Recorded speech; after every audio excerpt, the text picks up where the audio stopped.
We are all ready for our next run. And as mentioned, it is the very, very exciting Yakuza 6, The Song of Life Any Percent with Froob. And I'll pass it over to him. Take it away. Hey, thank you very much. Hello, I'm Froob. I'm doing Yakuza 6 Any Percent. This game came out quite a while back. So this is actually like the first game in the Dragon Engine. We'll talk more about that as we carry on. In terms of the incentive, it'd be cool if we could get the Rugby Baby cutscene during the actual game, which is in chapter 10 here. So you've got like about hopefully like an hour and 15 to an hour and a half to meet that. We'll be hopefully keeping you afloat of that. But obviously we do have the cutscene viewer, so we can see it afterwards. We don't want to see the cutscenes of Yakuza 5. That'll take us like 2 hours. Either way, hopefully you're all good and ready. We get going once we get onto the autosave thing. We do run on easy. Do not mistake that as the run being easy. You will see why. So, we're going to get the run going. If you're all ready in 5, 4, 3, 2, 1, go. So, yeah, as said, this is the first game in the Dragon Engine, so there's going to be a little bit of interesting things here and there that are going to happen. But also, we're going to be basically... It's a little weird being the 6th game in the series. This isn't going to look particularly like anything extra at the minute, but this is technically partway through the game. I'll point out when we get back to this bit, when we get there, we do have to do the usual Yakuza tutorials. This fella here is called Nagamo. You will meet him again real soon. Fun fact, this is the boss you fight the most... Okay. This is the boss you fight the most in this run. Nagamo you fight a total of 4 times. This is the first, and he is our tutorial boss. I absolutely dislike the double finisher combo because it usually misses. So, I'm just gonna... Hey, Froob, can I interrupt for a quick sec? Yeah, sure. We have hit $1,000 raised for Take This, which is just incredible. And we met the Yakuza 6 Rugby Baby and Amon Super Boss incentive. Oh, fantastic. So, massive win. Thanks so much for your donations, everybody. I didn't mean to pick up the water bottle. The scooter, though, yes. The typical thing when it comes to Yakuza runs, is that two-handed weapons are really good. So, the two-handed scooters that are on the side, if you can go into your extreme heat and use them like that, you do an absurd amount of damage. And it's great. So, this point of the game, we're now going backwards a little bit. At the moment, this is the events post-Yakuza 5. We get a little bit of a scene here where we get to see all of our friends. They have a whole bunch of chromatic aberration on because we're kind of asleep right now. And then we wake up in the old hospital. So, long story short, the long story being Yakuza 5, events happen and Kiryu's going to go to jail for the events of Yakuza 5 for about 3 years. During those 3 years, Haruka is looking after the orphanage of all the kids on her own. And then about 3 years after... obviously, Kiryu goes to jail. He comes out, and we're going to find that Haruka went away from the orphanage about half a year ago. So, I'm going to start to talk to all the kids. So, we've got Mitsuo over here. Got Izumi playing with Mame, the dog. Taichi in the house. Got Shiro, who's become a stockbroker. Good for Shiro. Very good for Shiro. Here's Koji. And we have 2 more. We have Ayako. We're going to try and get in contact with our friend Akiyama. Akiyama is the phone. Unfortunately, we can't get in contact with Akiyama, and that's an issue. And then Rina in the kitchen. So, once he's spoken to all the kids are so happy that we're back, we're just like, I'm going back to Kamurocho. So, we're off back to Kamurocho once again. So, we got to go find out what's happened to Akiyama, because Akiyama was supposed to be kind of looking after Haruka. We meet up with Date, and we're now going to go and have a look for Akiyama, and we're going to grab on the way. Very specifically, this drink called a Green Dakara. So, because 6 is the first of the Dragon Engine games, the way that it utilizes its soft drinks is a little different than other games in the series. If you've played any of the more recent Dragon Engine games, like, say, Kiwami 2, or Like a Dragon, the turn-based one, you'll know that you can just stockpile your drinks in your inventory up to, depending on the game, up to, 5 or 10. In this game, you can't stockpile them in your inventory. Instead, as you saw there, Kiryu just kind of, holds it in his hand. which is actually kind of interesting because that means there's going to be certain points where we can't take one of these drinks. So, to expand on what we just did, if you look at the top left, you'll see like the image of like somebody running. That is the effect of the green Dakara drink. The green Dakara drink gives you unlimited stamina, which, as you can probably guess, that's pretty useful. That's very useful. I'm going to be getting 10 bentos. You only technically need the one. The rest of them are safety heals for the run, because this run is going to get a little scary at points. Now, with your drinks, you aren't supposed to be able to take them with you all the time. Cutscenes, and especially taxi trips, are going to delete the drink, but for some reason, some cutscenes and some fights don't get rid of the drink. So when we go into this tutorial, I'm going to grab this sign. Hopefully everyone gets together. Beautiful. Sometimes one of those guys can just walk the other way, and you can't really get all of them. Game's going to tutorialize us on our upgrades, which obviously we're going to get attack up. And you can see the CC lemon just pops back into my right hand. So I'm going to drink most of this, but not all of this. This is just in case I get into like a really bad fight spawn on the way, which we shouldn't do. The only real bad fight spawns you can get are like to the right, and they should never be a problem. But essentially we're walking around, we're asking about where Akiyama is, where Haruka is from basically our friends around town. The bartender here gives us a little bit of a hint that Akiyama got into a little bit of a feud with a group called the Sayao Triad. Prior to this game's events, you see it very, very briefly, Little Asia, which is that area right there, unfortunately burnt down, which means that a group came in after the place burnt down called the Sayao Triad. You'll find out soon enough, very, very soon enough, that they're actually the Chinese mafia. And for some reason, they're going after Akiyama. So I'm going to drink the rest of my attack drink, because now that keeps it so that it lasts a bit longer, which is what we want for the next couple of fights. And you'll also see here, one of the nice things about Yakuza 6 is that you can actually move around at the start of the fight. So I can run over here, grab the sign, because if you remember what we said before, that happens sometimes. That's why we have a backup sign over here. We grab a sign. We hit everybody. Now, hopefully everyone stays together here. I'm very lucky with that, considering the sign broke and I got delayed. The enemy Guo, who sits at the back of that fight, if you give them a little bit of time, they tend to just run away. Which is really frustrating, but thankfully not this time. That's a very bad fight spawn, so we're probably, we're going to have to do the old save load. So if you get a bad fight spawn, we can do what is called save loading, which, unsurprisingly, we save the game, we load the game, and the fight spawn, as you'll see, give a second, disappears. That's something we can do in a couple of RPG games. It's more viable on PC, because for some reason on console they don't have load in the options menu. Not quite sure why, but the nice thing about doing the save load there as well, that bit there where we have to run across, it's very, very tight timing wise for your stamina. So you actually usually run out of stamina before you get to the taxi. So that actually kind of helped out a little bit, because that meant that my stamina was replenished upon loading the save. Hopefully these two first. One of them can usually just not activate when he's in the alleyway, and you have to like go and like, you know, convince his AI, hey, the fight started, kind of need you over here so we can actually like go and get you. But that guy right there that we just helped, he is a member of the Tojo clan. He was being harassed by the Sayao Triad, and he actually knows Akiyama, and gives us a hint that Akiyama has gone up to Children's Park, which is in the top left.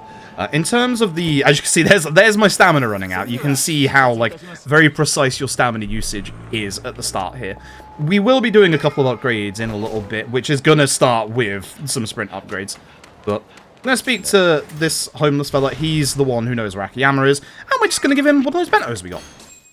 So that's the reason why you'd usually just get one bento for the run, because it's a marathon run. I'm absolutely taking safety saves. So, Akiyama's, a little bit of a story on Akiyama is that Akiyama used to be homeless before he became a moneylender. And he obviously has quite deep ties with the homeless Kamurocho, hence why they're looking out for him here. Unfortunately, Kiryu isn't very good at noticing he's being followed. This is Ed. Actually, Ed. We're going to take this little construction sign here and hopefully hit as many enemies as we can. Ideally, we take care of the enemies before we take care of Ed. Unfortunately, I used up one of my hits there, which is unfortunate. If Ed goes down to 1 HP... there's going to be mid-fight QT in the next part. If he goes down to 1 HP, we're going to intentionally fail that QT, so I'm going to intentionally fail it here. Normally, if he has more than 1 HP, you want to do this it's Yakuza 6 is a bit weird in that your damage QTs, there's only like 2 of them, and this is 1. But because he's on 1 HP, this is going to look like it's not actually that fast. It is actually faster, as you'll see. Because Ed is going to return, he's going to like reset his standing position like immediately. And then I'm just going to punch him. And that's Ed. That is Ed. So, we met up with Akiyama, as you can see. Akiyama's now going to have to find a new hiding spot. Sorry about that, Akiyama. Definitely our problem. And as we leave the sewers, we get a phone call from Date saying that Haruka has been found. And as we get to Toto Hospital, we find out that Haruka has been involved in a hit-and-run accident, and Haruka had a baby with her called Haruto. So this is going to start us off trying to find out who obviously did the hit-and-run accident, and also us looking after Haruto. We're going to be getting into another, like, little bit of, like, running around here. We've got to chase an NPC. So, whilst I'm doing that for, like, a minute or two, Lana, if you have any messages, that'd be a fantastic time. Yeah, absolutely. I got you. So I have a donation and an incentive update. So we'll start with the donation. We have $20 from Sleepy Space Sheep, who says, let's get that rugby baby and Amon incentive met. And sure enough, we did. So thank you so much for your donation. As an update on the incentive as well, we have a new one that just opened for the next run after this 8th escape. And the incentive is to catch 8 password monkeys. And if we want to hit that one, we need $100 for that particular incentive.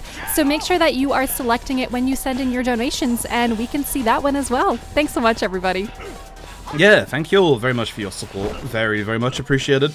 Headspace runs are always good fun to watch. I would like to see that incentive get met. Alright, so we're going to do a little bit of a weird thing here. I'm going to turn around. Darn. So, essentially, this is the first instance of wildly varying RNG in Yakuza 6. So, Yakuza 6 has this wonderful, the quotation marks around the word wonderful, little feature where you can actually, on certain roads, that one road in Kamurocho, that's a bad fightable, I might be able to just walk past it. In certain roads on Kamurocho and in the second city of the game that we're going to very, very briefly soon, you can actually get randomly spawned cars. And with these randomly spawned cars, as you can probably guess, one of those randomly spawned cars is, of course... Oops, I went to the wrong place. As you can guess, one of those randomly spawned cars is, of course, a taxi. So, we call these RNG taxis essentially God taxis because they're, you know, godlike RNG. Some of them can save you an absurd amount of time. We are talking like up to a minute. That's why we are keeping an eye out for these taxis, because these taxis are very, very good. If I got a taxi there, for example, I wouldn't have had to run all the way back through Little Asia there to go to that original taxi. So, we now go to our old buds, the Tojo clan. We find out that we're trying to figure out what's going on and why the Tojo clan are in a little bit of disarray. Act surprised, Daigo Dojima's gone again. Daigo Dojima's gone to prison, and essentially so has Majima and Saejima. And essentially, whilst they're gone, there is a new guy in charge, Sugai, and he has his right-hand man, Somiya. You will meet both of them later, especially Somiya. Meet Somiya a couple of times. But as we leave Serena, we're going to get introduced to a small gang. This is Justice, spelled J-U-S-T-I-S. That's intentional. If you play the clan creator minigame in this game, you will understand why, and it's hilarious. Nice. I was a bit worried about the guy on the right, because the guy on the right seems to be moving a little bit too far away, but we are good. You will also see more of Justice later on in the run. They will interrupt us about 2 more times during this run. But even though we have to go and use the taxi at this point, you'll see that I'm running this way because we get introduced to a little side activity called Troubler. Troubler gives you a bunch of, like, small, like, randomized little missions. They're really cool. You can get a couple that, like, some of them will, like, be a fight. Some of them will be, like, go see this NPC. Some of them will be a little bit more extreme. Like, you have to get a fire extinguisher and put out a fire. Or, you know, there is a bomb planted around town. Like, it goes from one extreme to the other. But they're all pretty good fun. For the speedrun, obviously, they're obviously out of our way, so we're not going to interact with them. There is one that is supposed to be something that we can interact with in the run, which we have dubbed Shake the Baby. You'll understand what that is. I might, considering we met the incentive, I might show off Shake the Baby once, because I haven't done Shake the Baby in a good couple of years, actually. But This is Akiyama. Now, Kiryu's obviously been an orphan. Haruka's been an orphan. Kiryu doesn't want that to happen to Haruto. Unfortunately, as Akiyama says, the only person who can kind of stop Kiryu at this point is him, and it's not very fair. And that's true. So, we're going to hit Akiyama hopefully twice. That's not the move I wanted, but I did get the quick kill. That's good. And that's the Akiyama fight. So, as you can see, CC Lemon is very strong. Very, very strong. So when I said earlier, we want to obviously time the drinks that we take at the right time, this is to optimize our output of CC Lemon as much as possible. And also, obviously, our stamina drinks. But stamina is not going to be that much of an issue for the rest of the run in the next chapter. Well, actually, no, in this chapter. I keep forgetting it's this chapter. We're now going to the game's second city. This is Onomichi Hiroshima. We're going to get our attack up to 116. And we're going to get dash attack. So dash attack is a running kick. You will see me use it a bunch of times. It's really good. It's very, very good. And as you can see, we have Haruto in one hand and a bag in the other hand. This means that we have no free hands for the vending machines, which means we can't get any of those vending machine drinks. Remember when we fought Nagamo in the tutorial in this exact spot? Different fight. Don't worry about it. So, I can take this time actually to say that the way that I'm taking on bosses now isn't the actual most optimal. The most optimal way of taking on bosses is to utilize mouse scroll wheel strats. It's not like mouse dependent or like hardware dependent. It's just very, very... It's hard to pull off at first when you're like not sure what to do. I'm not the best at it, so I'm choosing not to do it for this run because I would just lose time if I was to try to do it. So I'm doing the old-fashioned strats of grab a bike and hit Nagamo with a bike. And then if he's still alive, give him a kick. If you had mouse scroll wheel strats, you would beat him in one heat move. They're very, very strong, especially if you have CC Lemon. So at this point, we've got to head to Kiyomi's bar. We're going to go over here, and instead of getting a CC Lemon for attack, we're going to be getting a Shoryu beer. And I'm also going to be doing a specific level up, as I drunk that. We're going to be getting Combo Speed 1, Heat Actions 1, and Sprint 1, 2, and 3. So at this point, I now have a whole bunch of Sprint, and I don't have any problems with, obviously, my combo speed, because we want a little bit of combo speed so that we can actually start hitting enemies. A little bit of speed tech coming up here. We're going to pause the game and load up the autosave that just happened. So, reason why we do that, this is Ino. Ino's going to take us to our hideout here, which is our place of where we can rest and, like, sleep.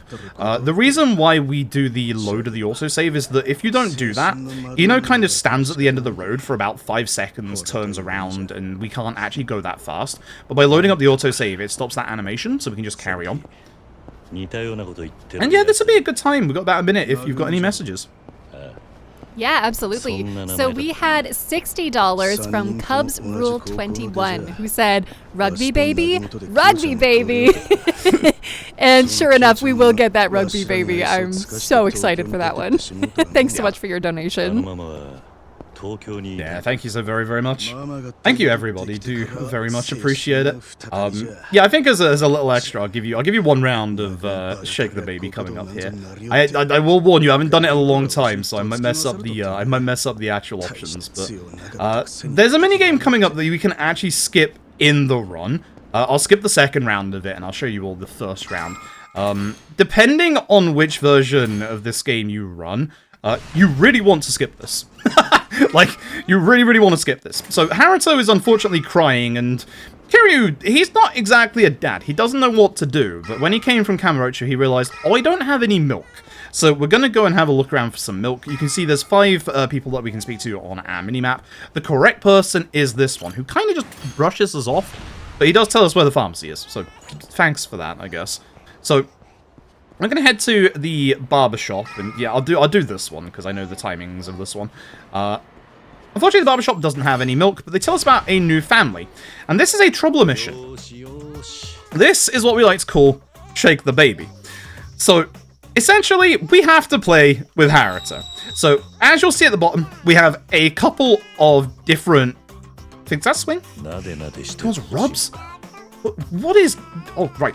Okay, so this is weird, because I've never done the PC version of this minigame. Because on the base PS4 version, which I ran before, that's Upsy Daisy. That's Lift, actually.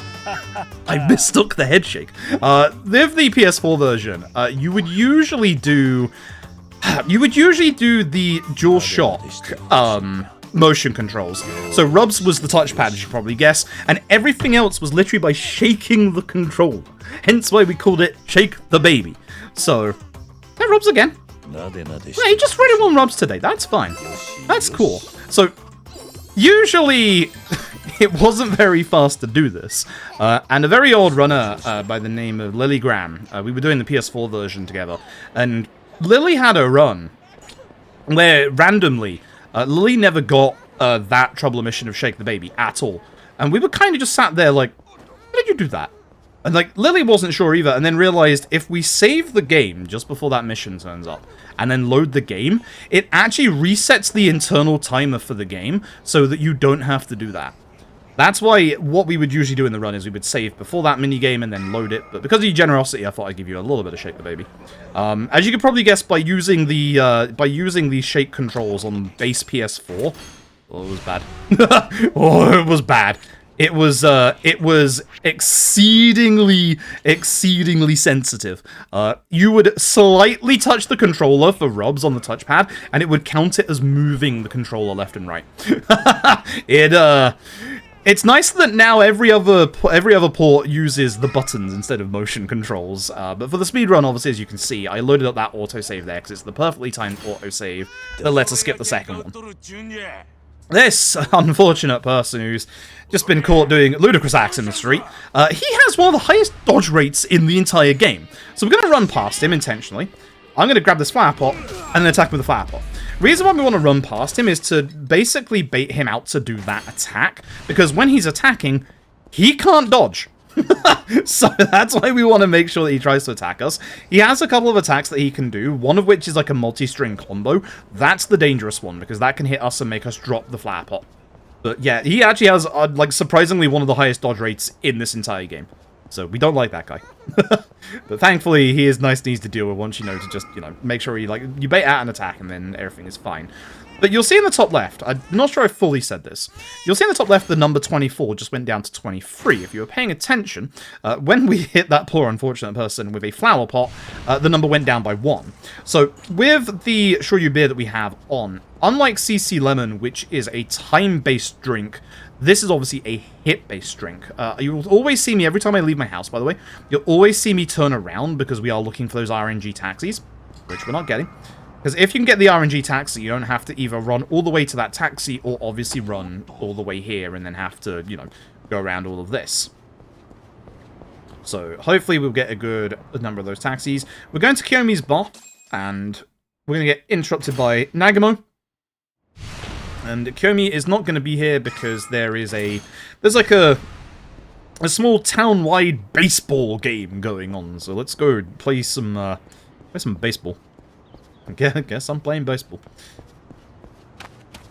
So we'll take the taxi that's here. This is like the closest taxi no matter what. Thankfully, when it comes to the taxi list in Yakuza 6, a lot of the taxis are actually, like, really good. Like, you don't have to go too far. So, this is why we wanted a hit-based drink. 1, we couldn't get a drink when we had Haruto with us, and 2, we needed it to last long enough to get to this fight. So, we're gonna do the dash attack. You might recognize Yuta, by the way, who is that guy.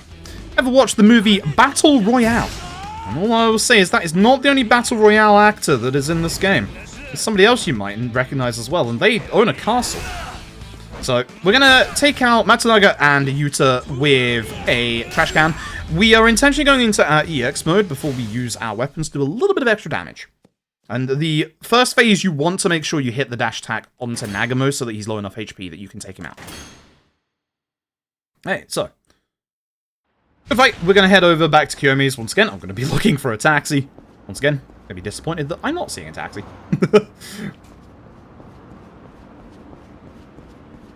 Actually, this would be a good time. If you've got any messages, yeah, now would actually be a great time if you've got any. Yeah, of course. I just want to acknowledge I love that chat saying that's not how you play baseball. I love that.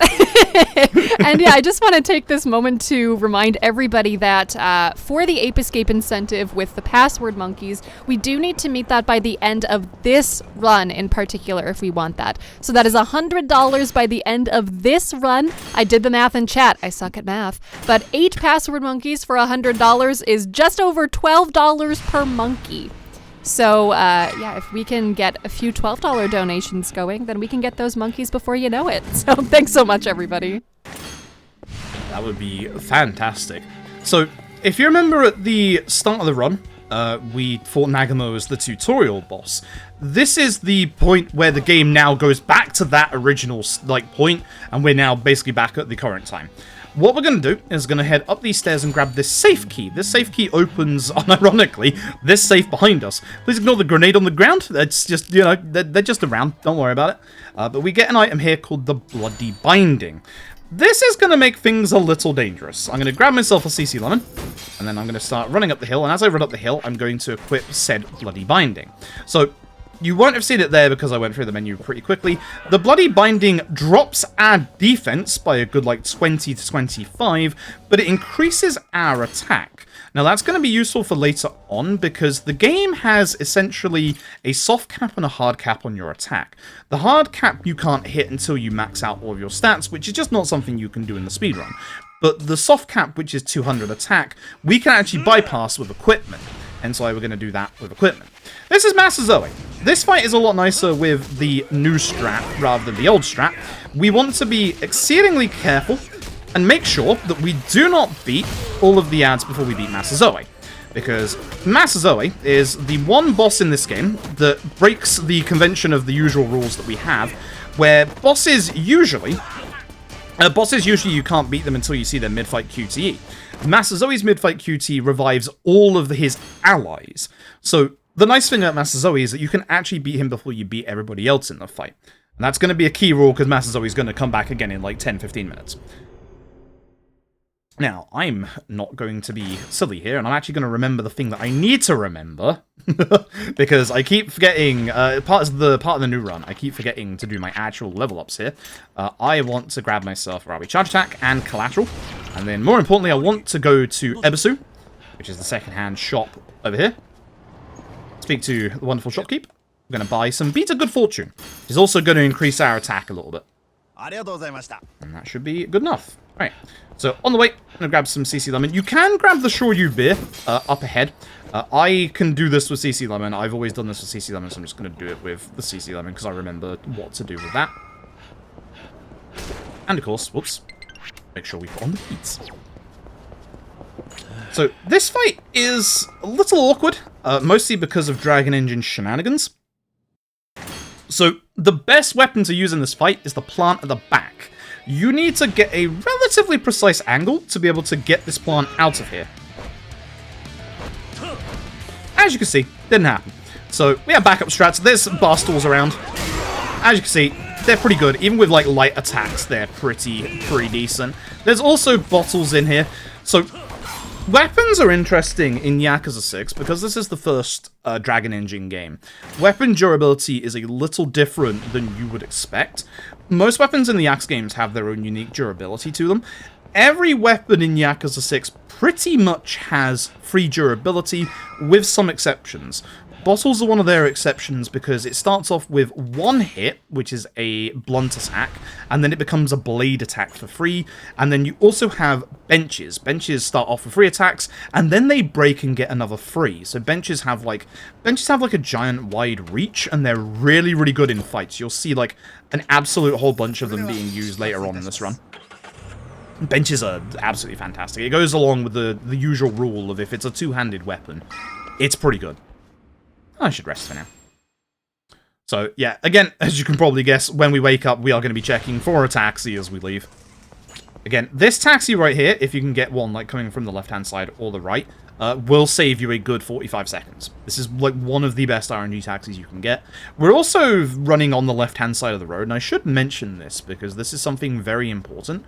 We run on the left-hand side of the road from this point on because after the baseball fight, after the baseball cutscenes, it unlocks a mini game where you become the manager of a local baseball team. It's actually a really cool mini game. I love it a lot.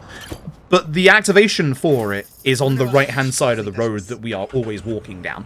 So even when we're with Haruto, I believe that you can actually activate it. So we're going to make sure that we don't go on the right-hand side of the road ever. And at this point, the Hirose family are now getting a little bit more used to us. They've stopped being so hostile towards us. We're going to meet their patriarch, Hirose. You'll meet him at some point. Don't you worry about that. And because we saved Nagamo from Masazoe, who's essentially the Hirose family, they're a very small family on like the bottom of the ladder of, you know, Yakuza families in the Yomei Alliance. And essentially Masazoe's family is above them, and Nagamo didn't want to make payments or get payments from Kiyomi, which, you know, protection payments, blah blah blah.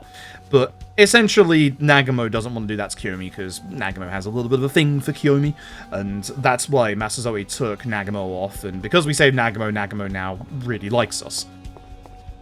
It's kind of nice because, like, they don't really know that we are, you know, the Dragon of Dojima. It's kind of nice, you know. We're just in this, like, small town, and it's great. Really great. So, this is why we want our attack drink to last. There's going to be a fight coming up right here. It's obviously a lot easier to get this to last if you have, obviously, like the Shoryu beer, but you can see with the CC Lemon you still have enough time. Thank you, appreciate it. Grab the bin, hit everybody, or try and hit everybody. I was hoping ideally to get everybody here in 2 hits. 3 is okay, but 2 is really good if you can get that. But I was out of position because the first enemy hit me, unfortunately.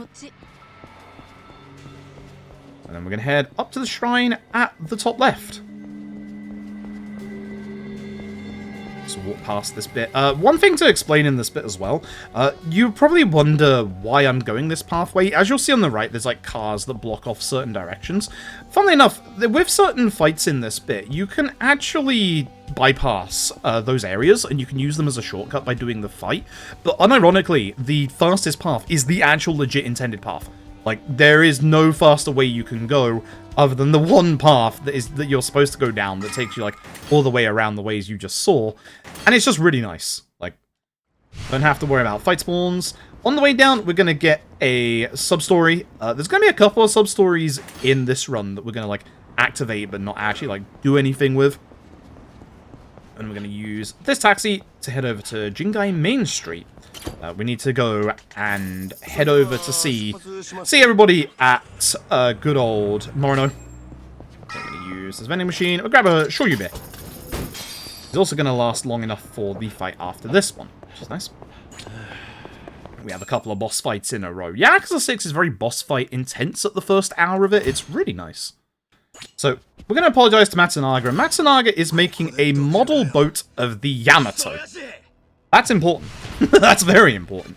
So for Yuta and Takashira, we're going to hit them with hopefully a strong attack. And you can see the amount of damage that we do to Yuta. Some of these bosses, Yuta you'll see has a lot, like, less HP than Takashira. Some bosses actually have different defense values, which is kind of nice.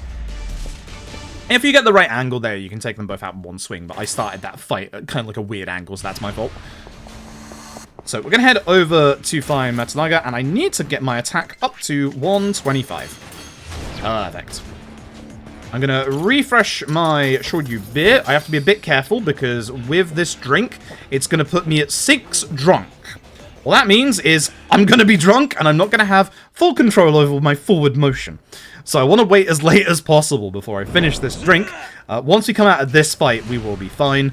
We have full heat, so we are just going to go into at EX, grab the bike, and hopefully hit Masazoe. You can hit the ads as well, as long as you don't take out all of them before you take out Masazoe. And as you can see, your extreme heat is also pretty good. We almost had one. Your extreme heat is very good at taking out, like, groups of enemies as well. I said we almost had one there. You might be wondering what I'm talking about. The PC port of Yakuza 6 adds a wonderful feature.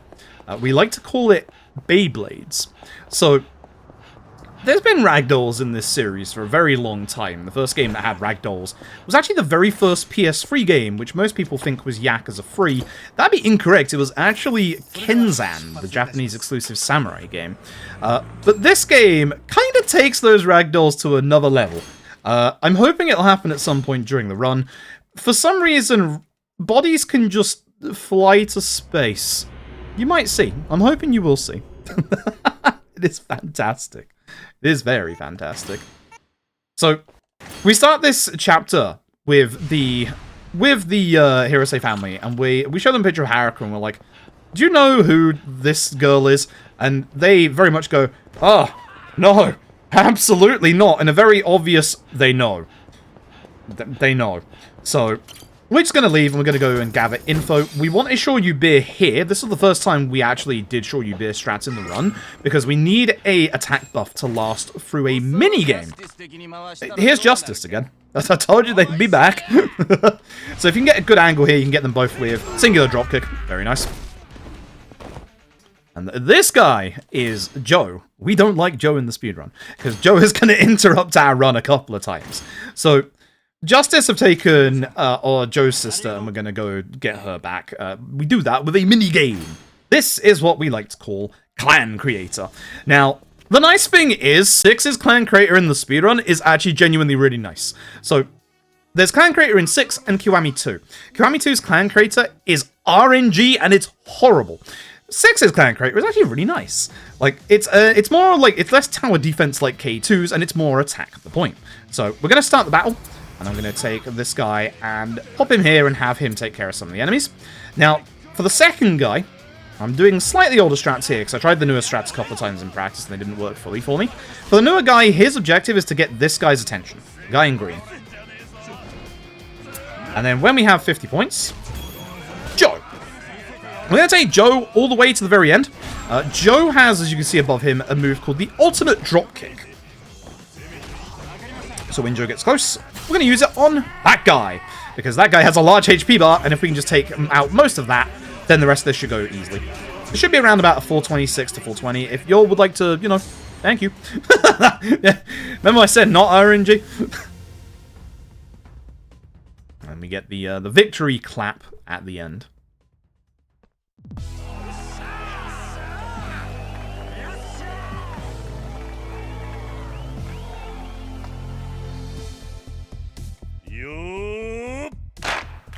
Now, what I will say for K2's Clan Creator, it does at the very least give you the Majima Construction Anthem.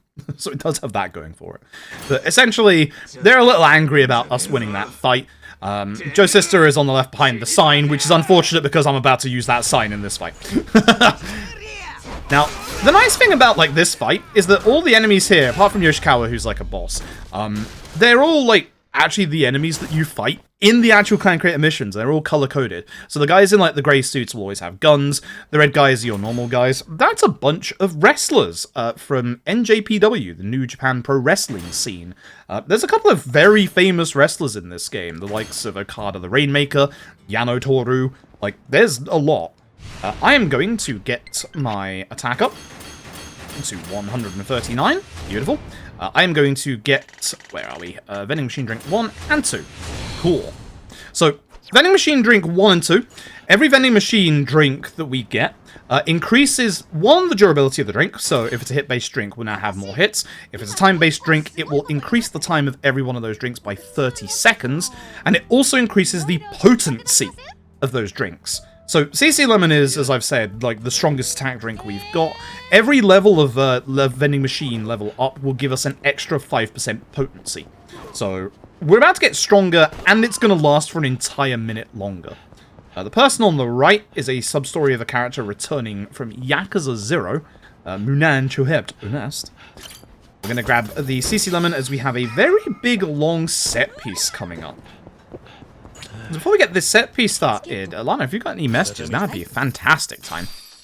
Yeah, absolutely. So we have a $5 anonymous donation that says, best of luck to all runners. Hope everyone is having a great weekend, and may this run be blessed by many god taxis.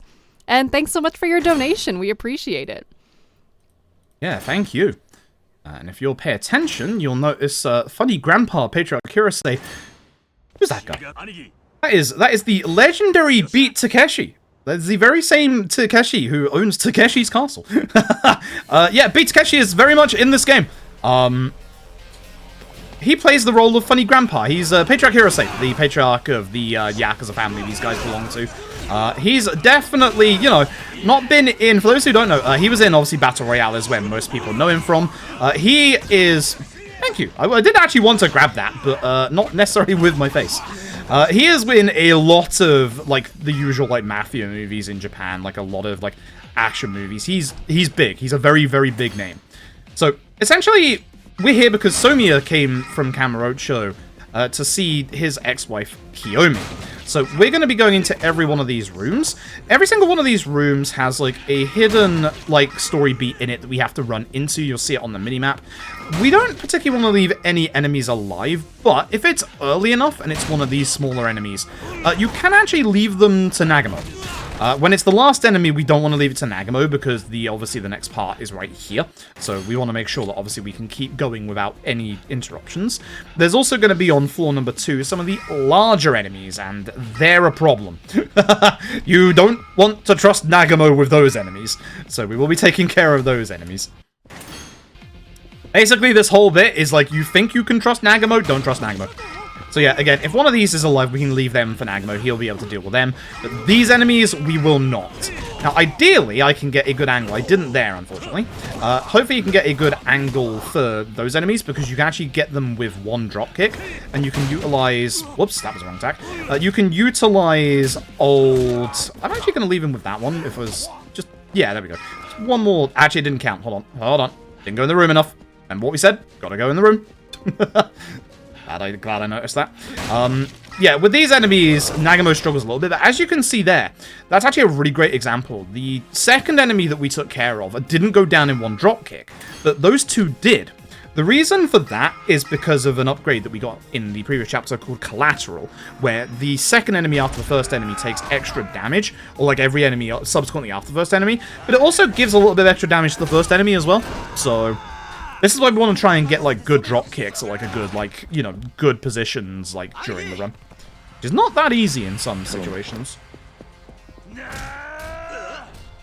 So we're going to do the RGG thing of having all of our allies stay behind whilst we waltz upstairs and obviously try and find Somiya. We want the attack buff in here to last as long as possible. It will go down during cutscenes like this one coming up. Because we're on the PC version, we want to get a specific weapon here. We want to get this brown bench. If you're on console, you can use that plant to the left, and we want to take the brown bench to the left of the door. Because of FPS shenanigans, if you go from the right-hand side, the bench will act like it's hit the wall, and it will fall out of your hands as you go into this cutscene. So, we really want the bench for this fight. Because as you can see, there's a whole bunch of dudes in here. They're just having a nice time. You know, this is a spa sauna.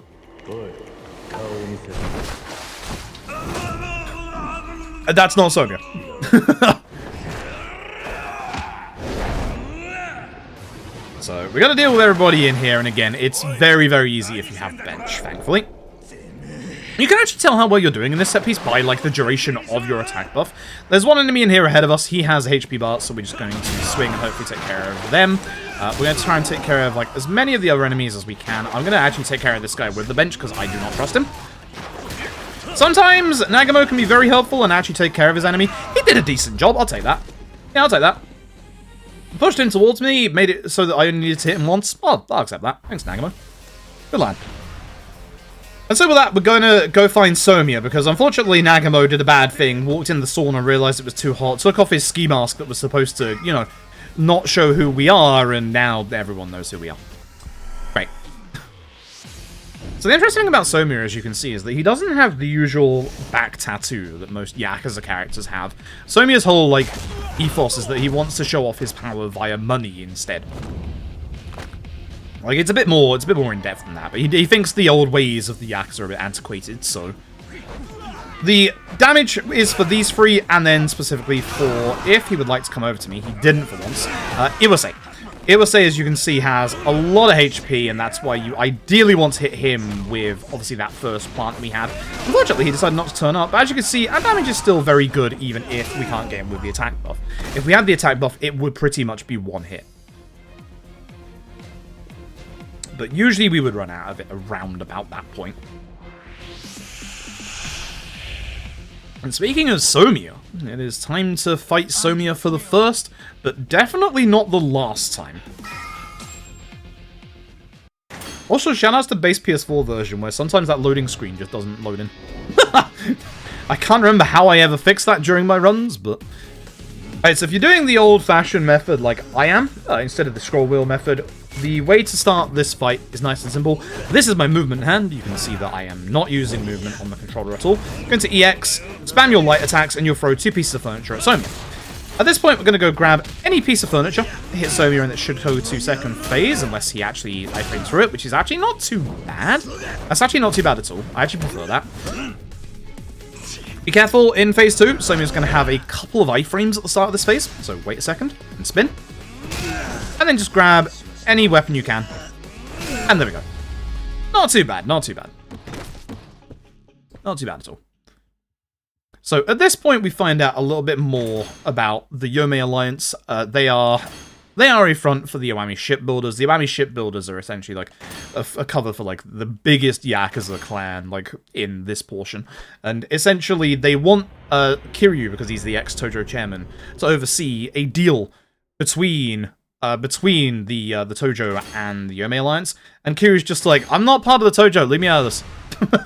Like, and they even threaten him with like, we'll go to the Yomei Alliance, you know, and Kiryu's just like, I don't care. So now I'm going back home. That's it, I'm going back to Kamurocho at this point. Essentially, we're tracking down now the leads as to who Haruto's father is. So, we have a suspicion, thanks to Kiyomi, that the father of Haruto might be a guy called Tatsukawa, who is a friend of Nagamo and Yuta's. Hello, Joe! Joe says, wouldn't it be ironic if we both went to Kamurocho and you played some Clan Creator? Thanks, Joe. So, we're going to head to Kamurocho. I'm going to get my attack up to 145. I have actually more than I usually do at this point. I think it's machine free. It should be machine free. I'd be very surprised if I'm wrong. Yeah. So in this part, like, thanks to machine free, add drinks last. Are you quite far away? Yeah, you're over at Donkey, right? Yeah, I can get the attack drink. You have to be careful of this fight spawn here.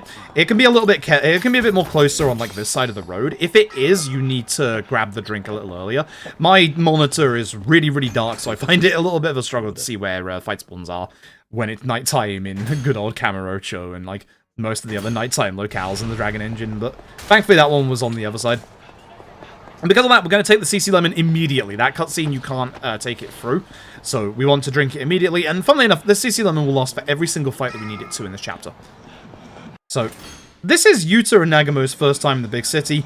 Yuta needs to use the bathroom and goes to this Poppo. And unfortunately, you can't do it in like public convenience stores. So we're going to go to Stardust, see our old friends Yuya and Kazuki. But Stardust has been taken over by this fella. That guy. That guy. That guy's name is Jungi Han. He is a member of the Jingwon Mafia, which if you played Yakuza 2, you might recognize the Jingwon Mafia. They are still around, as one of the loading screens says. The Jingwon never forgive and the Jingwon never forget, so they're not exactly too happy with Kiryu. Ideally, I actually want to get into this fight. Thank you. Bit of a weird one, this one. We actually want to get into a fight, because by being in a fight, we can take weapons into another fight with us. So what we're going to do... We are a little tight on time for this, so we do have to go relatively fast. Grab this bike and walk forward. Good, I still have it. So, we're now going to fight members of the Jingwon Mafia. The reason why we wanted to be in that fight is because we get to bring a bike in here and just take care of the 3 most frustrating enemies in this fight, literally instantly. If you didn't, as you can see, there's bikes over on that side, which we can go and grab. And one of the nice things about Yakuza 6 is that grabbing and throwing enemies is an actual legit strategy, which is what we're obviously going to do. I was hoping to hit this guy as well. Everybody's actually stayed over by Yuta and Nagamo for once, which isn't the best, unfortunately. Because everyone's kind of like away from me. But that was not too bad considering. I'll take that. So we take care of everybody in Theatre Square. A couple more of the Jingwon turn up and Nagamo's like, hey, I'll deal with them. You and Yuta go to Stardust and go deal with Jungi Han. Because, essentially, whenever... Tatsukawa came to Kamurocho to be a host, and whenever, you know, you need info on hosts in Kamurocho, just go to Stardust. It's always the same, just go to Stardust. Now, Jungi Han has made some improvements, shall we say, to Stardust, where he's opened up the basement and installed the most necessary things for a cabaret club. Wrestling ring. So I'm gonna fight Jungi Han. So we're gonna do the triple light into double strong combo. That'll take care of half of Jungi Han's HP. And then we're gonna do it again. That'll take care of the other half of Jungi Han's HP. So sometimes, like in this situation, his second phase is at the halfway point of the fight, which obviously we got there with the first round of EX attacks. Sometimes when you're in your extreme heat in this game, for some reason, it doesn't let you go to the second phase of the fight. So you have to come out of your extreme heat, and then obviously hit the enemy one more time. It's really weird. I don't know why that's a thing, but it is a thing in this game. It's something that you have to, like, keep in mind when you go forward in the run, is that sometimes you're gonna have to turn off your EX mode, which the Jungi Han fight you usually have to, but we're all good there. So we believe we know where Tatsukawa is, so we're gonna head to the weaker building over on the other side of town. We're gonna get stopped by a sub-story. This is the Snake Flower Triad from Yakuza 1. We have to go use this taxi multiple times in the run, so we're going to go and walk past this now, because now's the best time. And then we're just going to go and find Tatsukawa, who is, unfortunately, no longer with us. So, whilst we go through a whole bunch of exposition for the end of this chapter, if you've got any messages, now would be an absolutely perfect time. Yeah, for sure. We love exposition. So we have a $10 donation from Final Flame. Thanks so much. That brings us up to $10 out of the 100 we need for the 8 password monkeys that we can catch next run. So just a reminder, we need to hit that by the end of this run, and we're already a 10th of the way there. So if we keep some $10 donations rolling in, we can hit that before we know it. We're speedrunners here, right? And a fun fact as well, with this event, when you send in a donation, you can pick a target and a pool to go towards. Not just one, but both. So we can catch those password monkeys, and you can choose whether you would like to see us play as a girl or a boy in Ape Escape 3, which is also the next run. So send those donations in, y'all. Make sure to pick the target and the pool, and we can see both of those happen next run. Thanks so much. I didn't want to have to go and get the bike, but I'm gonna have to get the bike. Unfortunately, I couldn't use the taxi from that spot. I actually genuinely thought you could. I haven't actually mentioned this about taxis yet, and I really should. Taxis in Yakuza 6 are weird. Again, this all goes back to the fact that it's the first Dragon Engine game. You could only get into taxis from the left-hand side. Unless they're the god taxis that randomly turn up on the street, at which point you can go into, oh hey, it's Joe. Great. Unless it's the taxis that, like, randomly spawn in, which you can get into on any side. The park taxis that we are using, you might be thinking I'm, like, wasting movement by going to the other side. You have to go to the other side. You don't have a choice. You have to go to the other side, unfortunately. I'm going to grab a CC lemon here. This usually has an enemy spawn ahead of us. So I'm going to keep an eye on my mini-map as I run forward here. Which it doesn't this time. Nice. Fantastic. Let's run straight back to Serena. So jump in here.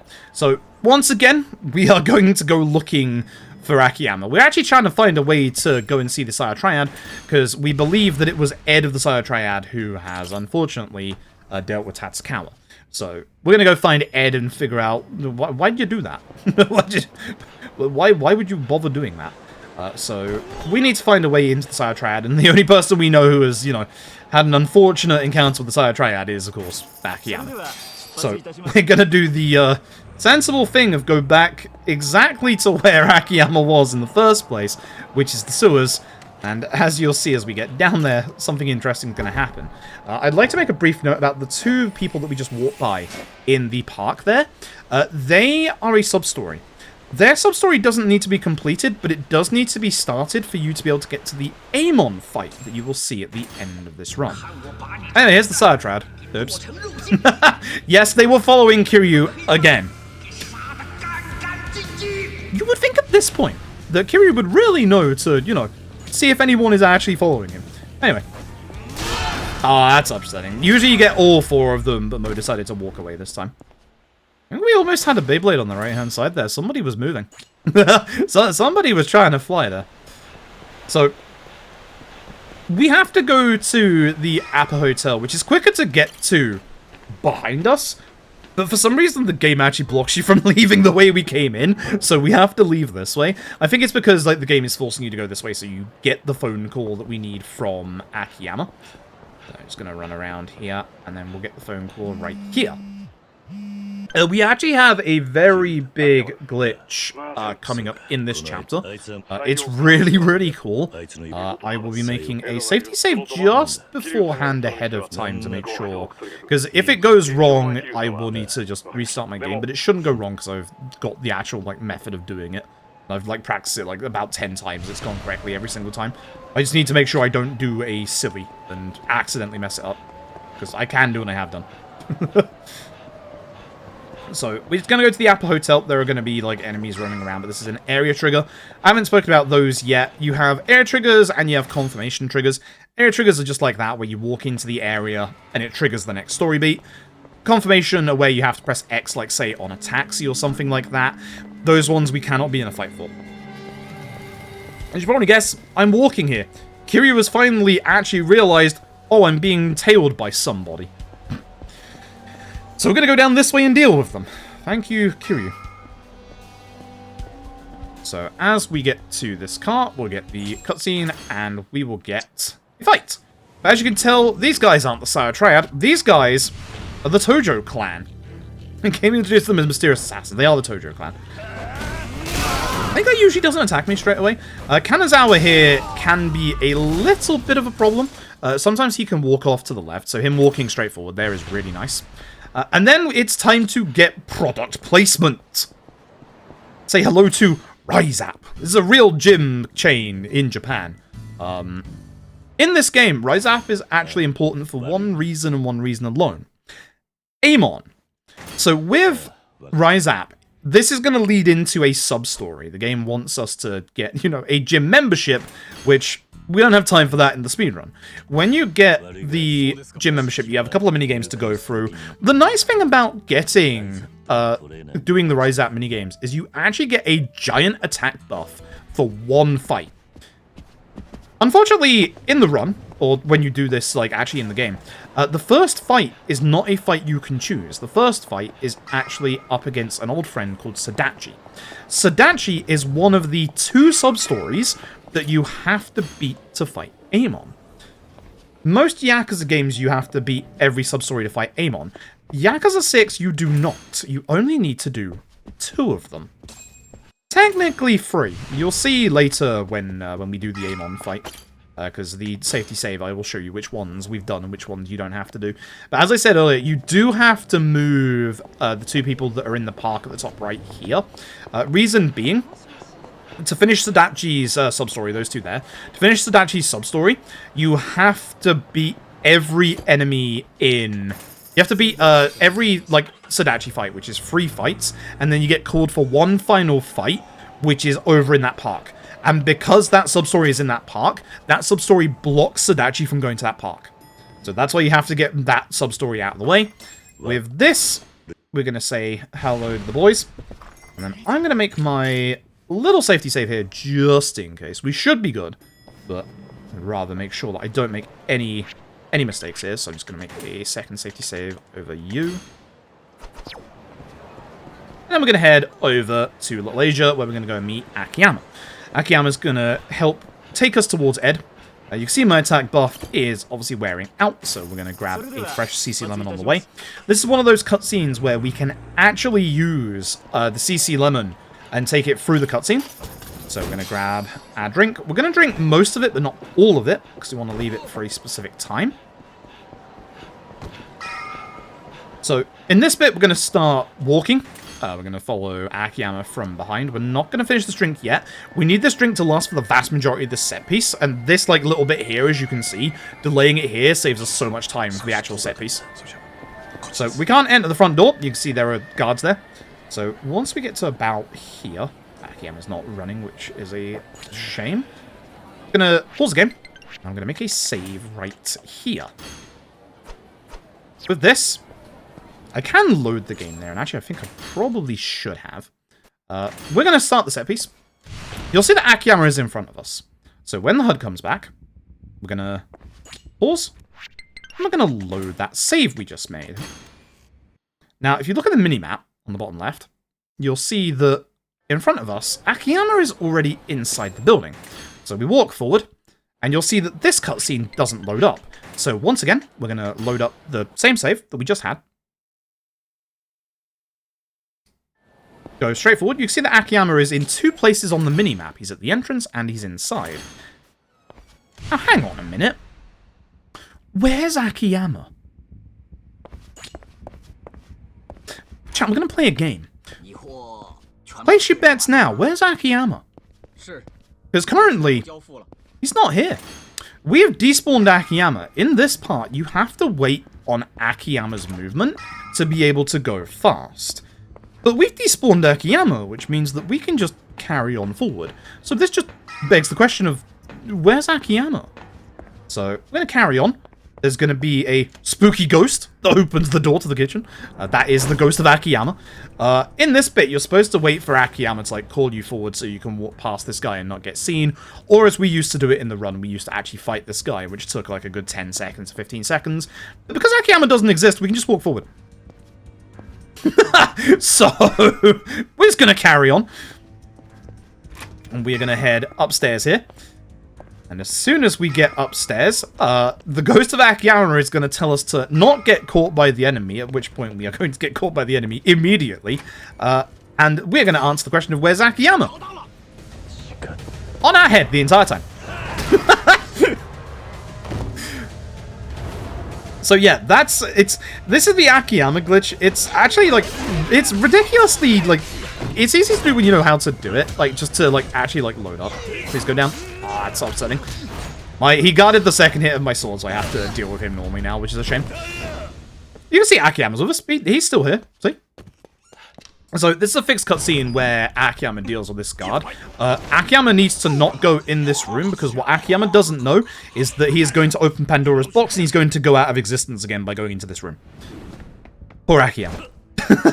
Poor Akiyama. This is a nice thing in the Dragon Engine. This is found by PS Cala. When you go along sliding bits like this, if you tap the control stick rather than hold the control stick, you go way faster. Which is really silly, but that's how the Dragon Engine works for every game that has a walking segment like that. Even the very brand new released Like Dragon Gaiden, it's the same. In this room, this is going to look a little weird. We're going to go into our EX to pick up this table. That's going to hopefully stop the table from breaking, because it can do. The chef is supposed to be holding a knife right now. By despawning Akiyama, weird things happen. Don't worry about it. So, I'm going to take my EX out. Thank you very much. We're going to run upstairs and, once again, where's Akiyama? Akiyama is supposed to be throwing the rope ladder down here. He's also supposed to be talking to us in this cutscene, which, about that. He's supposed to be between us and Yuta right now. And as you'll see, he's just not here. He doesn't exist. Also, I do want to point out that, yes, what everyone's probably thinking at this point. What's the point of the balaclava when Kiryu's wearing the exact same outfit that he has worn for like 20, 30 years? Good disguise. Great disguise. So, because of the Akiyama glitch, Akiyama actually gets despawned in this fight here. This fight is a little bit of an issue. There is a whole bunch of enemies, as you can see. Furniture's gonna start flying in a second. This guy has a HP bar, so he's gotta go. And we're just gonna hopefully take care of all the enemies that we can. This guy's AI didn't start at the start of the fight. That happens. That's gonna happen a couple of times, actually. I'll explain that in a bit. And hopefully it's the last enemy.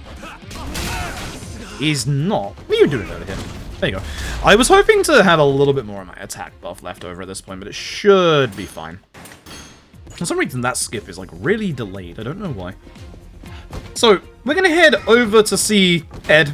Ed confirms he was the one who took care of Tatsukawa, and then we are going to fight Ed. This absolutely wonderful, majestic lad. I wish I could move like this lad. Like, good moves.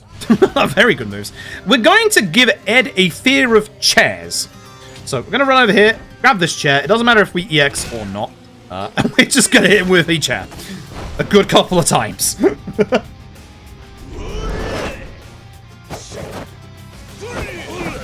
There's some really cool cinematography here. You have to be a little careful. Ed follows the usual boss routine of having a little bit of iframes when we go from one phase to the next. Now, this is the interesting bit. On base PS4, you can absolutely hit Ed once there and go straight into the final phase. On PC, you have to hit him a couple of times, so instead we just use a heat attack with that chair so that it goes a bit faster. It's really weird. It's one of those things that's actually like one of the only things that's faster on base PS4. Every other version of the game, it just has a lot of iframes in this part for some reason. And you'll see on the right hand side, Akiyama has decided to come back into existence once again. This is also a different thing to the base PS4 version. Base PS4, Ed charges you. As you can see on PC, Ed goes right for you. You have to be very careful. In this fight, you want to be careful. I have actually mentioned with the Star Triad enemies, even though this guy guarded just then, these guys actually have a lot more evasion than they do guard. They decide to like evade your attacks rather than guard them like normal Tojo clan enemies. But that was actually a pretty decent set piece actually at the end there. Usually the last one that we took care of, he's a pain in the backside. He's very aggressive. He likes to like interrupt your attacks, your allies' attacks, and stuff like that. Plot-wise, Master Zoe turned up. You might have seen him for a second there. That was Big Low. We will get into Big Low in a bit. We're going to go and have a meeting with him. Somia's going to gate crash the party alongside us, because it's Somia. So, essentially, Yuta actually understands Chinese and understood the phrase Heizi, which is going to be very important in a couple of chapters. But for now, we're going to go with old Somia here to Shangri-La. Good old Shangri-La. So whilst I run over to Shangri-La, if you've got any messages, now would again be a perfect time. Absolutely. Hey all, we have some great news. So we have a $10 donation from $10 Train Passenger who says, I'd better hurry up and get my ticket. Adding on to that, we have a $10 anonymous donation who says, shout out to all the runners this weekend. Let's get those monkeys. Choo-choo, $10 train. And to add on to that, we also have a $10 donation from Kermit with Teeth. So thanks so much to you three for your donations. That brings us up to $40 out of the 100 we need for the monkeys. So only 6 more $10 donations needed. I've got the train tickets. I'll be handing them out. Thanks so much, everyone. Yeah, thank you all very much. We have like about an hour of the run left, so you've all got plenty of time. Let's get those donations in. I want to see that donation incentive met. We're going to start Shangri-La. That's an unfortunate amount of hits. Ideally, you would like to take care of like 4 of them with the first dropkick. The angles for the dash attack are like quite precise, especially in here. This is the unfortunate rundown ruins of Shangri-La. If you played Yakuza 1, you'll recognize this place. This is the same place from one of the set pieces in that. Same with Yakuza 2. Now, unfortunately, this place is run down, but it still has a local resident. We call this guy Hangman. Don't ask him what he does with his time here. He's a lovely lad. But Hangman is going to be a pain in the backside in this run. He's going to try and interrupt us a good couple of times coming up here. The timing on this is different on PC than it is to console. The first one, wait, and go. That's how you deal with the first Hangman. Nice and simple. Again, in this room, if you get a good drop kit, you can take care of like 2 enemies at the same time. We want to grab... Every time we need to break any of these barricade bits, this is super important, you need a 2-handed weapon. So... Gonna get hit by that. 1, 2, wait, go. So very important you wait there, otherwise you get hit by one of those rocks. If you fall down, you have to fight Hangman. Now, as you'll see, Hangman's going to grab Somia and drag him down anyway, so you might think, why don't we just go down there anyway? We would have to climb back up and do this again. So that's why we don't jump down immediately. Because, yeah, otherwise it would be faster to go down here, but no, unfortunately it's not. So... You have to be careful of Hangman. Because of our lower defense, Hangman is the first enemy that has a combo that can kill us in a full combo. So if we let Hangman, he will literally, with the minus defense that we've got, and the fact that we haven't got any HP upgrades, he will just get us game over, like, instantly. So we have to be very careful, Hangman. Again, as you can probably guess, this CC Lemon buff has to last an exceedingly long time. We ideally need it to last all the way to the top, and it's already dropped a fair amount more than I would like, so... If you get very lucky, and it's, again, a very, very tight angle, you can get all 4 of them with 1 dropkick. Having at least 3 with the first one is fine, at least. A couple of experience points for destroying objects in battle. And we are going to head down this little alleyway. We're going to have a couple of two-handed weapons in here. And we're going to have 3 enemies. So I'm going to grab this barrel. Spin. Hopefully we take them out with 2. The nice thing about, like, having, like, you know, not taking them out in 1 is at the very least the last hit will always break on the thing. Again, because we're shimmying here, we're tapping the stick. You can see, like, what I mean by us, like, being able to shimmy over a little bit faster than if we were to hold the direction. Grab sledgehammer. What's over here? Take care of this barricade. Now, this room is a bit of a pain. Most because of this guy with the HP bar. I was hoping to take care of this guy as well, that's fine. Let's take care of him with some light attacks, hit the barricade, and as we shimmy over, you'll see Hangman's still on the floor. He's still down there, he's chilling. Good for him. And we're going to head into our penultimate fight of this set piece. This one, again, is a little tricky. You've got one guy here, Yoniyama, who has a very high HP bar. Ideally, grab the barrel and then just spin. Even if Yoniyama guards, like, it's still worth him not attacking you. Amano here is someone whose AI usually doesn't start up. With this last enemy, I'm going to grab a sledgehammer because we will take care of them with a light attack, and then we can take care of the barricade with this. You want to be very careful of your allies, like Somia, because their attacks can hit you, stun you, and make you drop whatever you're holding. So I got very, very lucky there.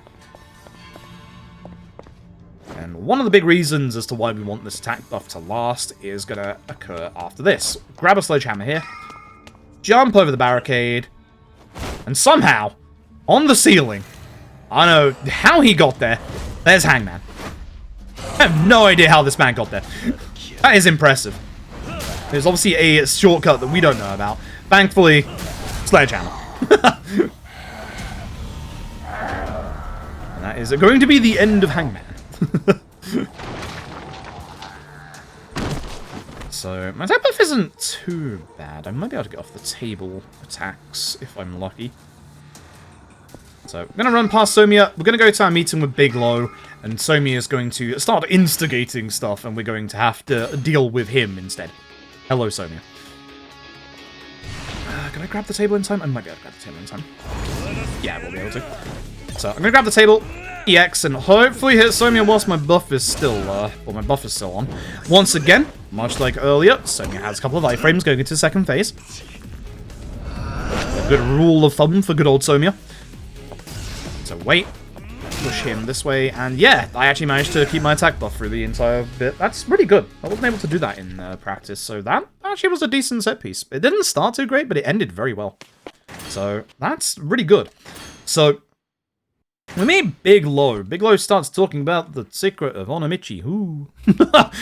We'll get into that in a couple of chapters. But essentially, we get a phone call saying that Patriarch Hirose has disappeared with Haruto. So we are going to go and deal with that. So whilst I do a quick level up and I head around a few taxi points, if I've got any messages, now would again be a fantastic time. Yeah, for sure. So I wanted to catch everybody up on some of the fun things that we've got as well, because I haven't given a pool update in a little while. So as I had mentioned, with Ape Escape 3, there is also a character choice pool that's available, and it's been a little hot. We do have Boy catching up a little bit, but we can keep it up. So currently we have Girl in the lead with $124.40, and Boy sitting at $45, but we know that the tables can turn at any moment with just a couple donations, so who knows what'll happen. Once again, Password Monkeys is sitting at $40 out of 100. We're almost halfway there, y'all. We've still got tickets for the train, $10 train, only 6 to get to that $100 mark. So make sure to get those donations in, make sure to select the incentives so that we don't miss including it in the total, and let's catch those monkeys. Yep, fully agreed. Alright, for this bit, we need all the enemies to go down. We're going to trust that Nagamo and Yuta are going to deal with them. So, sometimes that's not a smart idea, but usually they will deal with them if there's only 2 enemies. So, and even if they don't, usually like 1 enemy will start running after us. If you can go fast enough here, these 2 don't start moving for a little while, so you can get both of them with a drop kick. We need all the enemies to go down at least after this set of enemies, otherwise the last set of enemies don't spawn in. So hopefully Nagamo and Yuta can deal with those two guys. And for us, we're just going to do the usual. There is a bike on the left-hand side. You will know the drill. These guys are walking a little bit too far away. Yeah, that's unfortunate.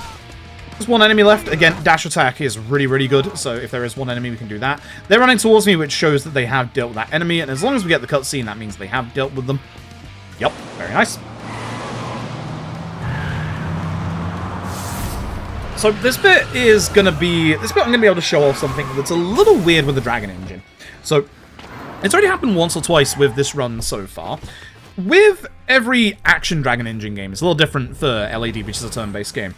There is usually one enemy that just doesn't activate like their AI cycle. So remember when I said earlier, benches are really good? You are dodging a lot. I was wondering how I didn't hit him for a second there. He is dodging. This would be the one time his AI activates as well. That's the guy.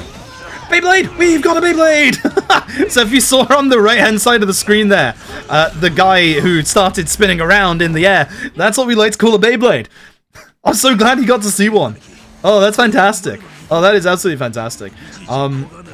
The game decided to play a little joke on me and actually have the one guy whose AI doesn't start actually start for once. So that is unfortunate, but it's actually really good for the run. It's just unfortunate that I had the enemy decide to dodge all of my attacks for once. Not something that usually happens. But we're going to head back to Morino and meet up with the rest of the gang here. And we're going to get a little bit of backstory on Somiya and Kiyomiya's relationship. They used to be in a relationship, they used to be married. They have a daughter.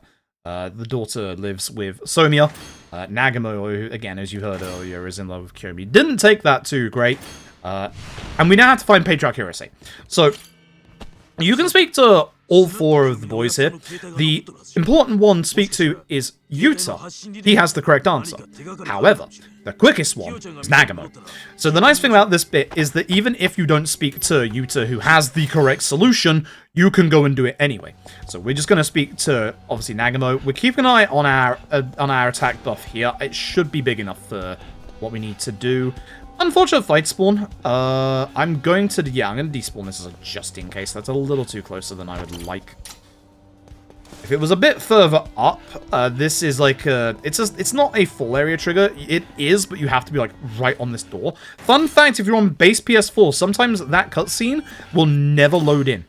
So you have to go down this alleyway first, and then walk out to get it. It's really weird. I don't know why. We go first person there to try and get the matchbox that's on that table a little bit better. We run downstairs. And funnily enough, Nagamo's idea was to go to Snack Hourglass that we're currently going to. We just need to go and see that matchstick box first. So, as per usual, if there's a bunch of enemies, you know the drill. Grab an enemy, spin them around. If there was a bike, we would use that. The scooter requires us to be in our extreme heat mode. It's unfortunate. I will go and use the sign instead, just to finish this a bit faster. Nice. The sign's not too bad. The sign is a little bit of a different animation than those signs are in other Dragon Engine games. In other Dragon Engine games, they have a little bit more reach and they're a little bit faster. But that sign is still pretty decent if, you know, you have a couple of enemies that you need to hit that are quite close. You saw on the minimap just then a taxi rode by. That would have been a good taxi if we'd have got it after this next cutscene. But unfortunately not. This attack buff is good enough. It's going to be a little tight, but it should be fine. We're now going to head to Runan Shrine, which is at the top left of the map. You'll see on the taxi list that there looks like there are better taxi locations we could go to. There are, if they weren't blocked off for story reasons. The game wants us to go this way because of this guy. This is someone that was introduced in the story a little while ago. This is Koshimizu, part of the Yomei Alliance. Like, he's the patriarch of his family. He's the captain of the Yomei Alliance, or one of the captains. We're going to head to the left and grab this bike. You can do this in either EX or not EX. If you're in your EX mode, there is a slight issue where sometimes you won't go to phase 2, but you will get through this fight in 2 hits if you do go to phase 2. Fun fact, there are no iframes on Koshimizu's second phase. Goodbye.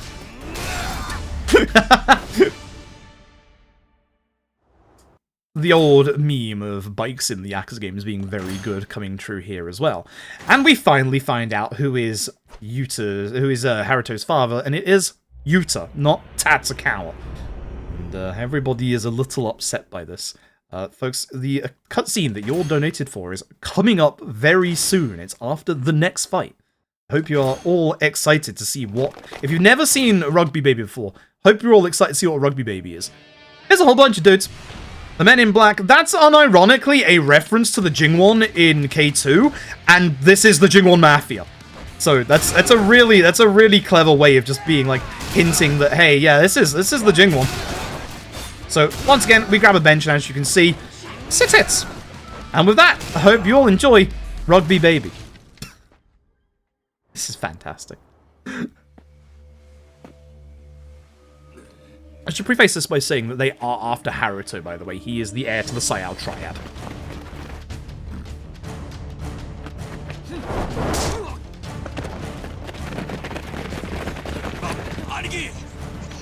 So if they're after the baby, what are we gonna do?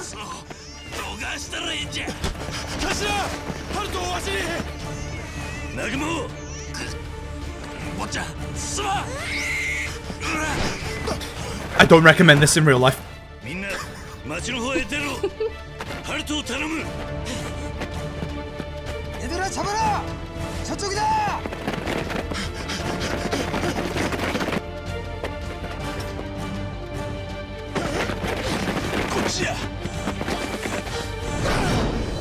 Of course, Haruto's beginning to enjoy this.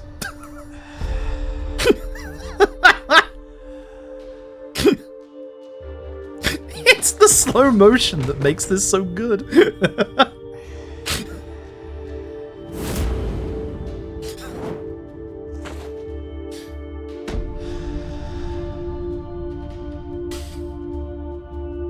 Beat Keshi, ladies and gentlemen.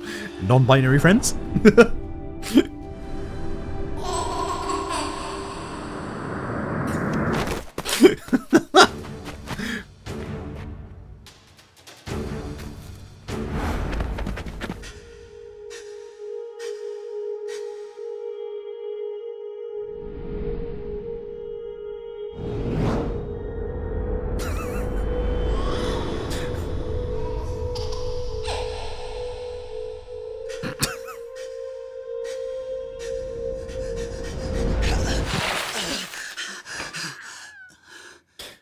It never gets old. And there you go. That's Rugby Baby. I hope you all enjoyed. Thank you all very much for generously donating for that. That is literally amazing. Yeah, this is your realization. Oh, it's the Jingwon. Here's Jungi-han. Hello. Love that cutscene so much.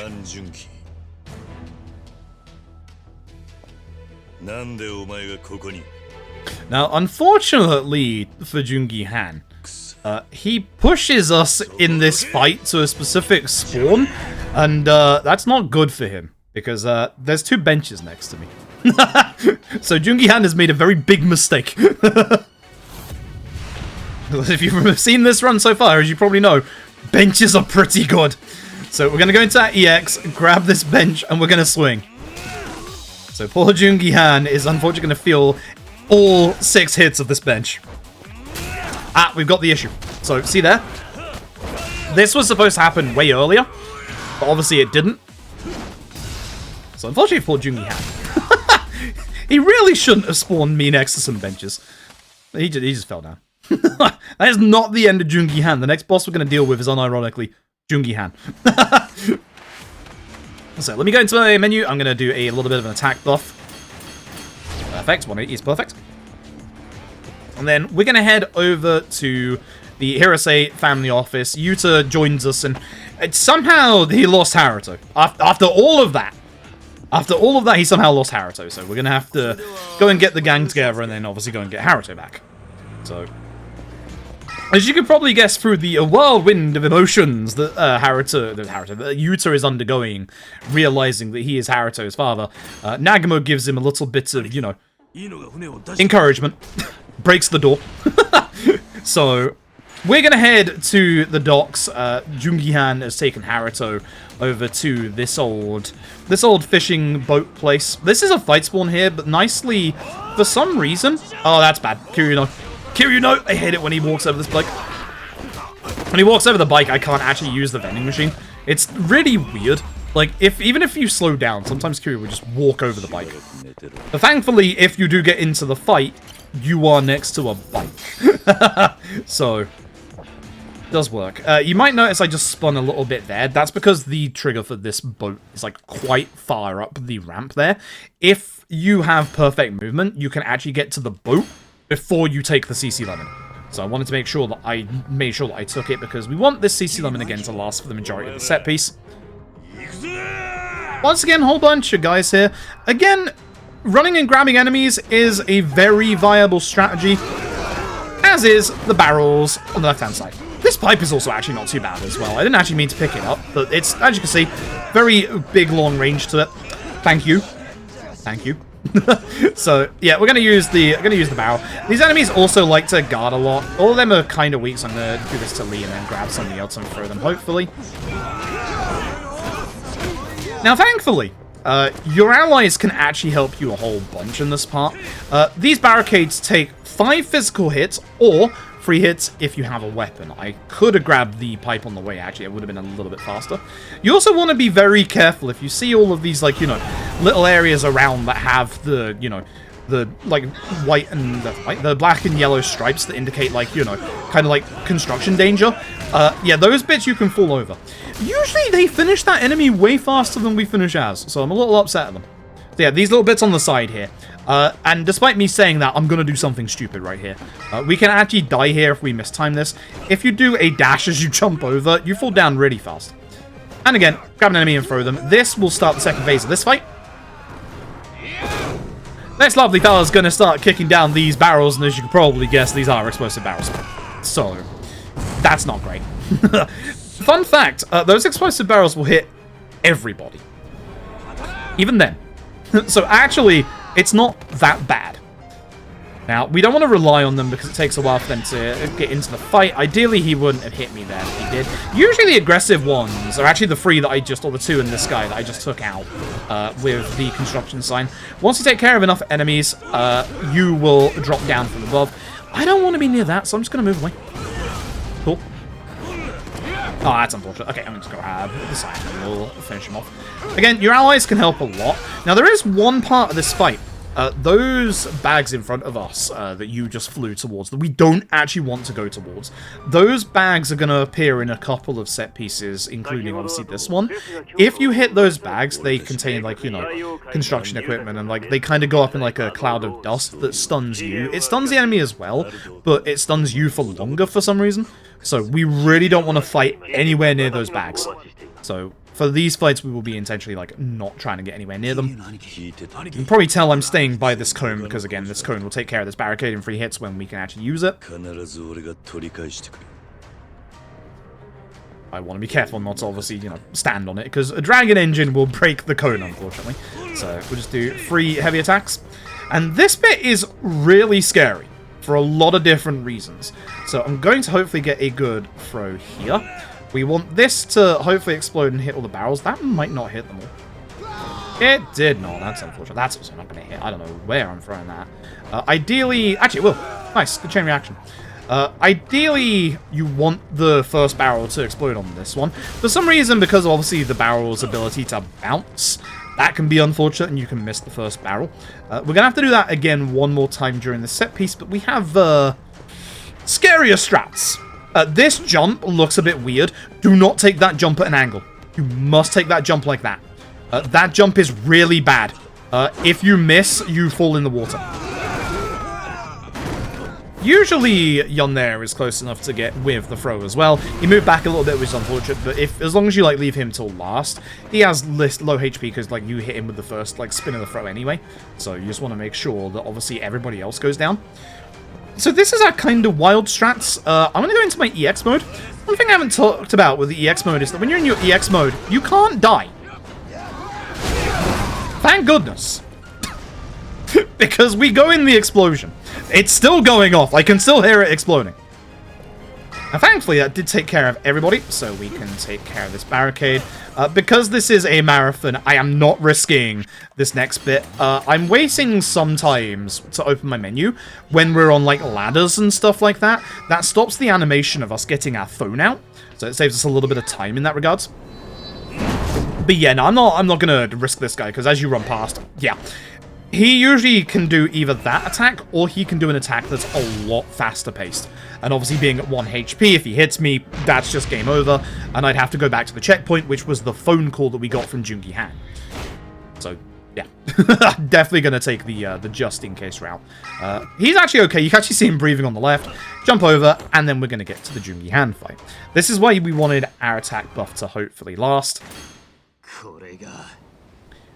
He's actually kind of wrong about that. He's not right about that, unfortunately. So, we're going to go into our EX mode. It's the final flourish for this game. So, we're going to hit him a couple of times this cone, ideally.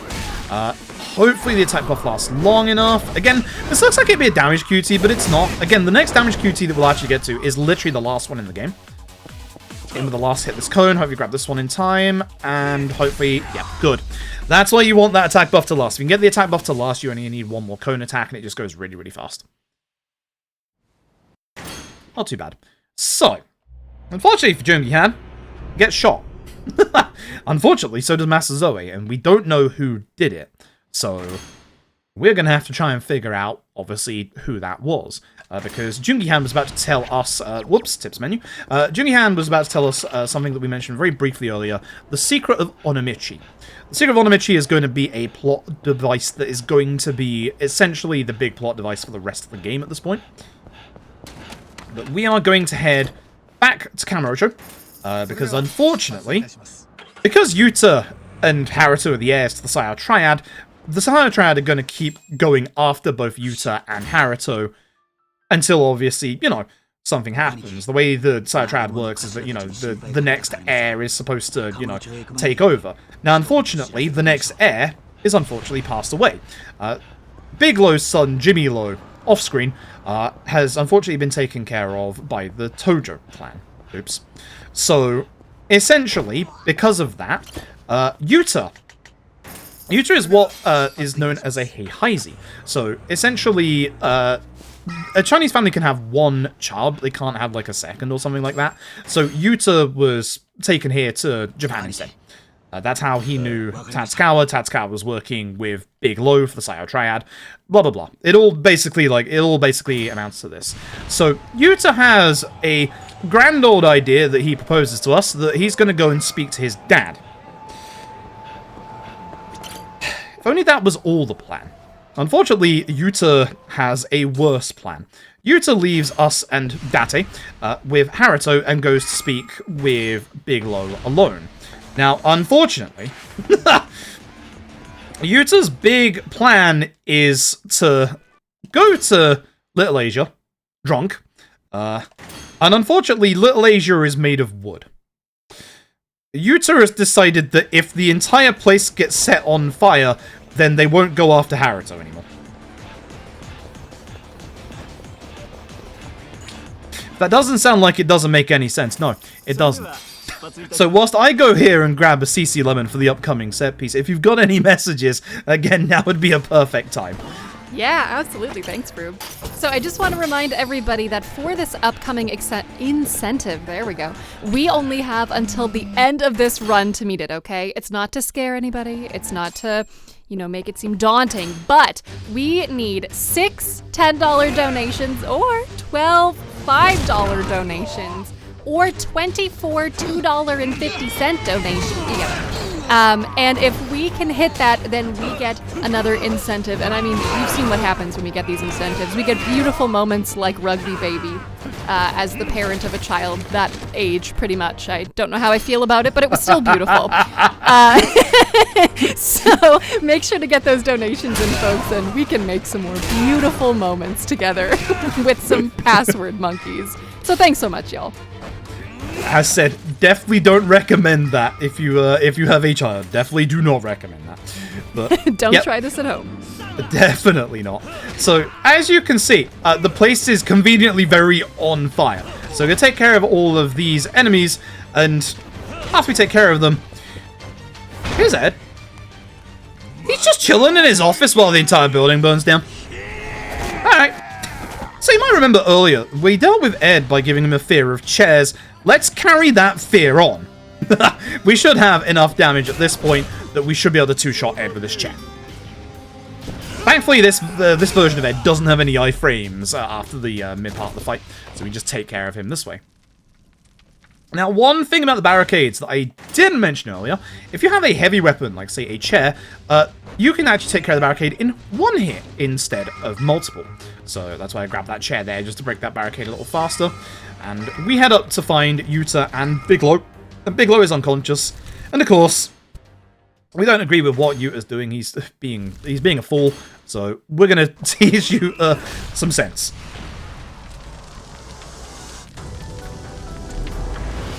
Also, fun fact, even though, you know, obviously Yuta and Beat Takeshi, they're actors from Battle Royale, these aren't their first roles in the Yakuza series. Yuta, what most people don't actually realize, Yuta's previous voiced role in this series was actually Ricky in Yakuza 3, and Beat Takeshi was, Nagamo's actor was Kanda in Yakuza 3 as well. So again, Yuta and another guy right in frame. Wait, Yuta next to fun fact, I got this room under the desk. This is really wild. There's a bike. There is a bike hidden under the actual battlefield of that room. It's really weird. It is an exceptionally precise angle to get. It also requires you to be in extreme heat. So we obviously don't go for corner, it's nice and quick. But if you get the right angle at, like, with your right extreme heat, you will grab a random bike. So if ever you somehow get a random bike in that fight, that's why. That's Jimmy Lowe. Jimmy Lowe is the reason why everything in this game is happening. Essentially, the Yakuza series can be summed up with daddy issues. So Big Lowe is obviously Jimmy Lowe's son. Jimmy Lowe helped orchestrate the fire in Little Asia at the start of the game, and then Jimmy Lowe decided to impress his father by going, hey, why don't we team up with the Tojo clan and go to Kamurocho? At which point, his father, obviously, he has knowledge of the secret of Onomichi. He's actually going to give us an SD card about it here. He basically said, don't do that. That's bad. And unfortunately, they now got into this mess with, obviously, the Yomei Alliance. And that's what caused, obviously, all of this to happen. So we're going to finally go back to Onomichi, and we're going to go and discover what the secret of Onomichi actually is. So this is going to be our last time that we head over to Onomichi. So we're going to head down to the taxi. This is like the only time you actually use the taxi to go back to the other city. Every time you go between cities in this game, it's usually like a specified story trigger, like obviously like Kiryu's hideout, or speaking to someone like Nagamo or Yuta, but this is the one time we actually use a taxi, and thankfully the taxi doesn't cost any extra. It's still like 900 yen to go halfway across the country. Again, this bike, please. Now, you may have seen them very briefly. Hello. There's some people waiting for us. We're going to take the CC Lemon and we're going to run at them. So ideally, we'd grab this guy in the front and throw him, because, you know, that's what we do against enemies, like, that, you know, gathered together. But weirdly, you can't. He has, like, some weird rule that you can't actually grab him at the start of the fight. Don't know why. It just is like that. So we want to obviously avoid this truck that's coming by down the street. So this is going to be the hard part of the fight. The guy in front who's jumping down first in the gray suit, he is another enemy that has a combo that can kill you in one hit. So we're going to make sure we take care of him first. And then the guy that we wanted to grab earlier, we're going to try to take care of second, because as you can see, he has a gun. And enemies with guns in this game are a little nasty. I'll take off my EX because I do need to build that back up, which again, as you can see, one drop kick fills that like almost instantly, which is great. And we're going to head back to the Hirosei family office, where for the fourth and final time, we are actually going to fight Nagamo. So yeah, Nagamo, as said, is the boss that you fight the most in this game. You fight him 4 times, you fight him 3 times in the first 30 minutes, and then once here. The second boss that you fight the most in this game would be Somiya, at 3, actually. I think there's actually a couple of bosses you fight 3 times. Ed you fight twice. So yeah, it's kind of interesting, like, with this game, like, again, as said, it's, like, very much a boss rush. Like, You fight a lot of the bosses. There we go, good. This is one of those fights where I do want it to go to the second phase, so I was paying very close attention there to whether it did or not. If it didn't, I would have taken out my EX and then just reused it. Now, thankfully for this second phase, Nagamo starts next to an electric scooter. So, you already know. Turn forward, light attack, and goodbye. Now, Nagamo does try and hit you one last time, but thankfully the fight is already over. And then, a whole bunch of the Yomei Alliance now turn up. Essentially, Nagamo doesn't like the fact that we're saying, you know, hey, Patriarch Hirosei is, you know, up to no good with the Yomei Alliance, and Patriarch Hirosei is the person who's been trying to protect the secret of Onamichi for all these years. And obviously, you know, Nagamo doesn't want to believe his Patriarch is, you know, actually against them, blah, blah, blah. But he's finally come to his senses. This is the thing we got from Bigelow. This is a cipher. So it is a set of 9 letters and 9 numbers. So you're supposed to figure out what that actually means. And it just so happens that in this game there are 9 poem stones. You'll probably see them as we walk around. They're these big stones here. There's actually a really cool... actually some really cool facts about these poem stones. In real life, these poem stones exist. There is, in like the real life area, I think there's about 50 of them. There's a lot of them. We want to drink green Takara because we're going to be doing a lot of running in this bit. There's about 50 of them. And with Yakuza 6's localization, it was the first time that in any kind of like official capacity, they've actually been translated and localized. So that's really cool. But the numbers and the letters are basically, they're basically like giving you on these codes a little hint as to like where we're supposed to go. The one NPC that tells you about these poem stones is that guy. That guy right there. So there's a couple of NPCs that like hint at it, but this guy right here just straight up is like, maybe you should read those poem stones. They're really important. This is the ropeway. We came up here earlier via the bottom pathway. If this was the day, we could actually take the ropeway back down, but because it's at night, unfortunately, we have to go and walk down. So unfortunately, we do have to, like, you know, just go through this bit and just go through this. So unfortunately, no movement shortcuts, but we're going to go around town. I'm going to definitely not forget the poem stones like I did in practice like 2 days ago. So whilst I run around reading these absolutely wonderful poems, if you've got any messages, again, now would be absolutely perfect. You got like 2 minutes if you want to do like extended reading or anything. Ooh, for sure. I can do extended reading. Nice. So we have a $5 donation from the password monkey themselves, who says, ooh, Ukiki, you can't catch me. If that's not a challenge, I don't know what is. That brings us up to $45 out of 100 to catch those monkeys. So can we do it, y'all? I don't know. Let's see. Let's get those donations in. We are almost halfway there to unlock that phenomenal incentive for next run. Time is short, so make sure to get those donations in. And just a friendly reminder for what we are raising money for. The core of all this is we are raising money for Take This, which is a mental health organization that supports people in the gaming community and gaming industries.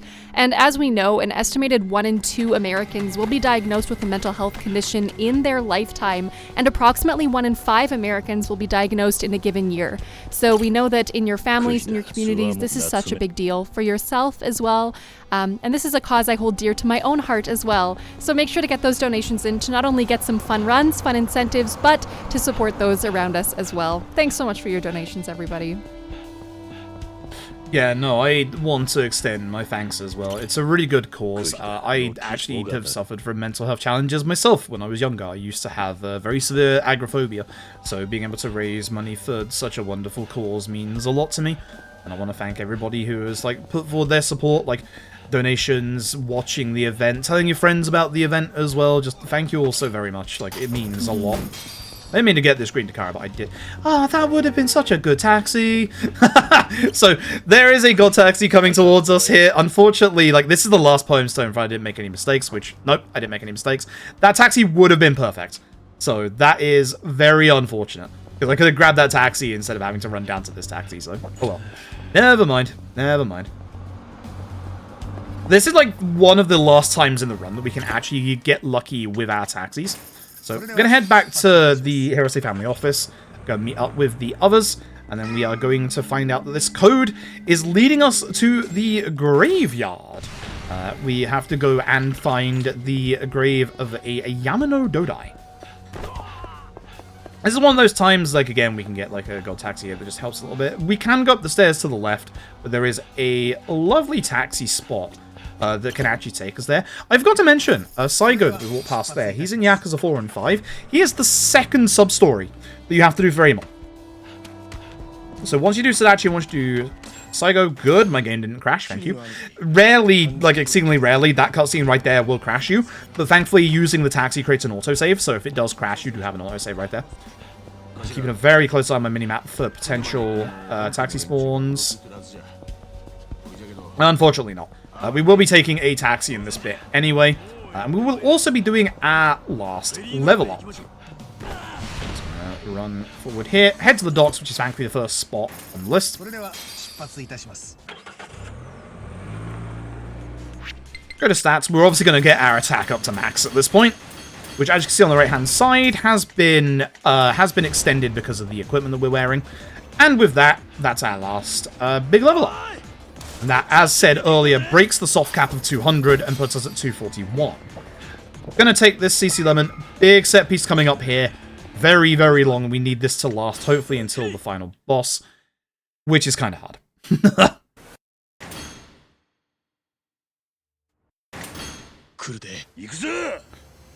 Okay, so this is going to start a little awkwardly. There's a good, like, 2 sets of enemies. We're going to try and take care of the set of enemies to begin with. Hopefully I can grab your Sugimoto there because he has a little bit of HP left over. There is one enemy alive still back there. Everyone's actually gathered up really nicely for once here. So I'm really hoping Takashiro back there takes care of that enemy. That would be great. They did. Good. This was such a good start. That was a really good start. I rarely get good starts in here, so that's really nice. So I'm going to try a little bit of parkour here. If you get the right angle there, you can actually push past Takashiro and not get, like, interrupted by him here. But you are usually faster enough that you can walk past Takashiro. We're just going to go, obviously, along the path of where the story is. We're going to head up some stairs, and then we're going to have enemies chase after us. The next fight is going to be a little unfortunate, because we don't have that much room to fight in. So our options are, like, really limited.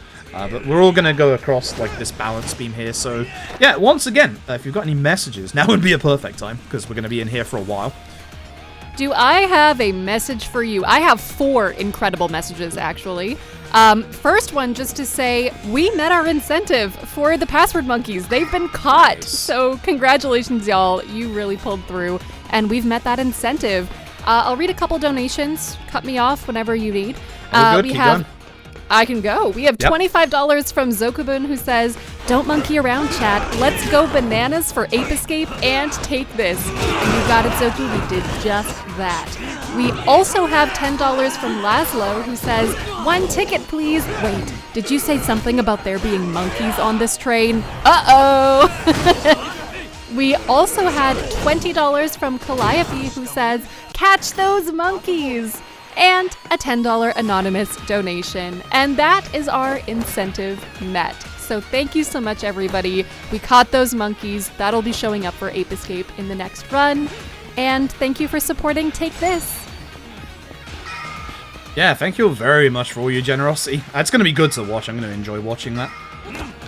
So yeah, as you've probably seen, we got a whole bunch of enemies, as you saw there, the previous one. It's just a really small space to try and, like, fight the enemies in. Like, you can't get a very good throw-off because... that actually stunned me? Wow, I'm actually kind of surprised. You can't get a very good... you can't get, like, a very good throw-off because, obviously, everybody is kind of just... everybody's just kind of, like, in your way. Even your allies just kind of in the way. I really shouldn't be in my EX for this, but, like, I can build it back up, like, very quickly. And I just need to get rid of these enemies. Also, notice my HP! As said earlier, because of the breaking the soft cap for our attack, our defense is extremely low right now. Which means that we are going down in literally combos to normal enemies. We're at the point where bosses can kill us in 3 hits. So, we need to be a little careful. I am absolutely healing in case that hits me. Thankfully it didn't, but yeah, no, I'm not risking that. It would checkpoint me before this fight. The nice thing about Yakuza 6 set pieces is they do checkpoint you quite a bit. Thankfully, everybody actually dealt with their enemies quite well there. That's the nice thing about your allies in the Dragon Engine is they can help out quite a bit. They can also not help out quite a bit. Tagashira, as you saw in, as you might see in like a couple of fights coming up as well, his attacks can actually stun you. So we got to be a little careful. And as you can probably guess after earlier, we're just going to break open every single wall on our way through. We're going to do, again, the RGG thing of allies staying behind whilst we run forward. We're going to drop kick these enemies, hopefully. Missed one, which is unfortunate. Ideally, I didn't want the drum, I wanted a knife. I'll take this drum. Thanks, Nagamo. I'm going to move forward because of that. Just so I can try and get a better angle than that, unfortunately. These enemies are very dangerous because of these knives. As you can see, like, that still does a lot of damage. Ideally, we have to come out of this fight with a weapon. Nagamo and Tagashira just took care of all those enemies. I didn't do anything. Alright. If you are of the squeamish variety, you might want to look away. No. I'm warning you right now. One of the reasons why we need the attack buff is for this next enemy, who's kind of like a mini-boss. This knife is going to go to a place where it does not belong. So look away now.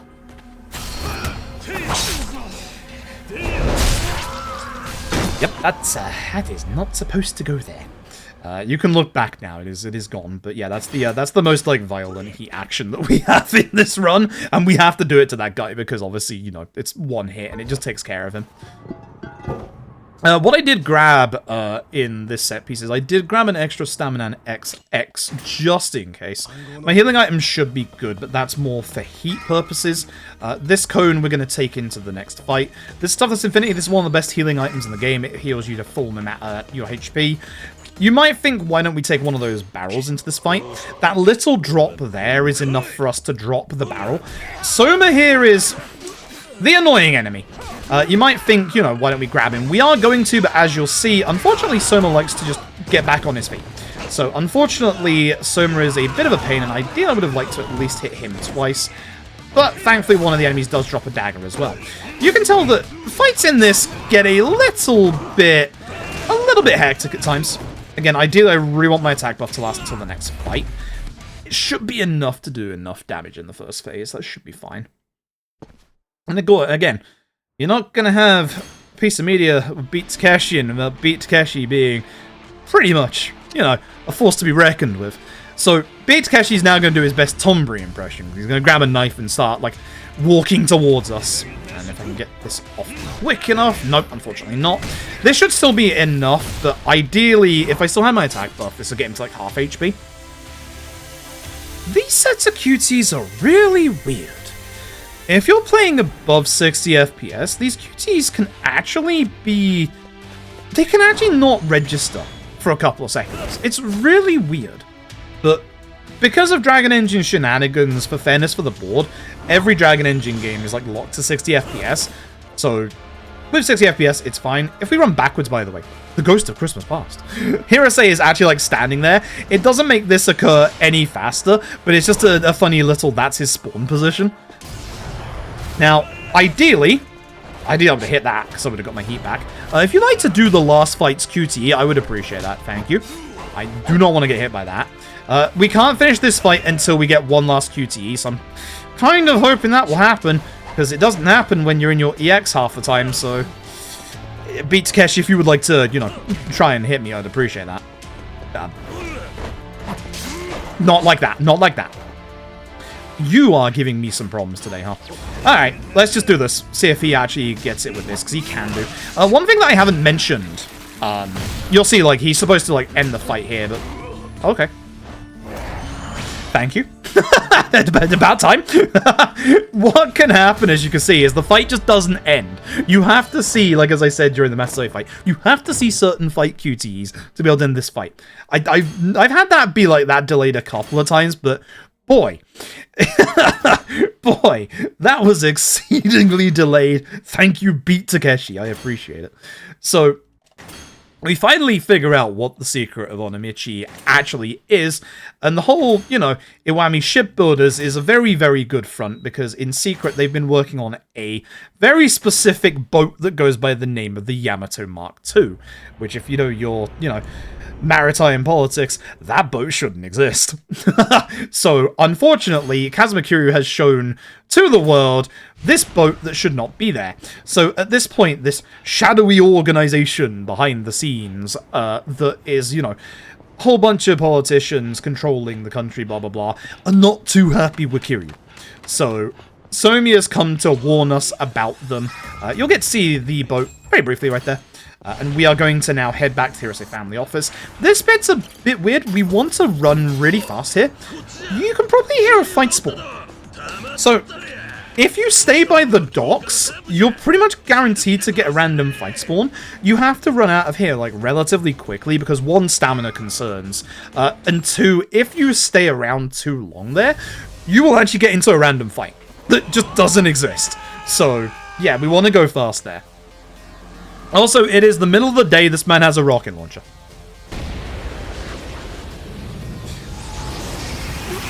Yep, okay. Sure.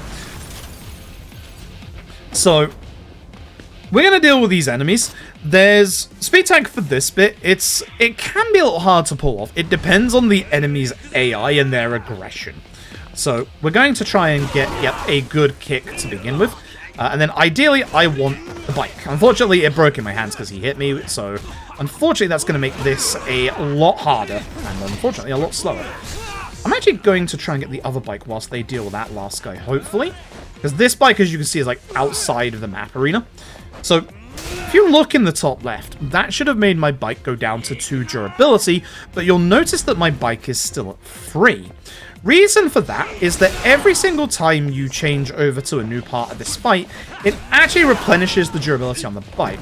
I was hoping that I could take care of both of these at the same time, because hopefully that will replenish my bike. If not, it does respawn over there. Yeah, use up the bike, that's unfortunate. The unfortunate thing about this is this guy. This guy's very, very aggressive, as you can see. So hopefully I can get this bike and swing immediately so that he doesn't interrupt me. If you can't get the bike, again, the cones here are really good. Dash attack is amazing. And then obviously all our friends are down here dealing with them. That was actually a really nice position for them, and Matsunaga's already in the position of throwing that guy. So, good fight. Okay. Good fight. So, this is going to be the last time we're in Onomichi. We're now going to head back to Kamurocho. It's a bit quicker to get to this taxi when you start inside the Headspace family office. So, no more chances of a lucky taxi going by, unfortunately.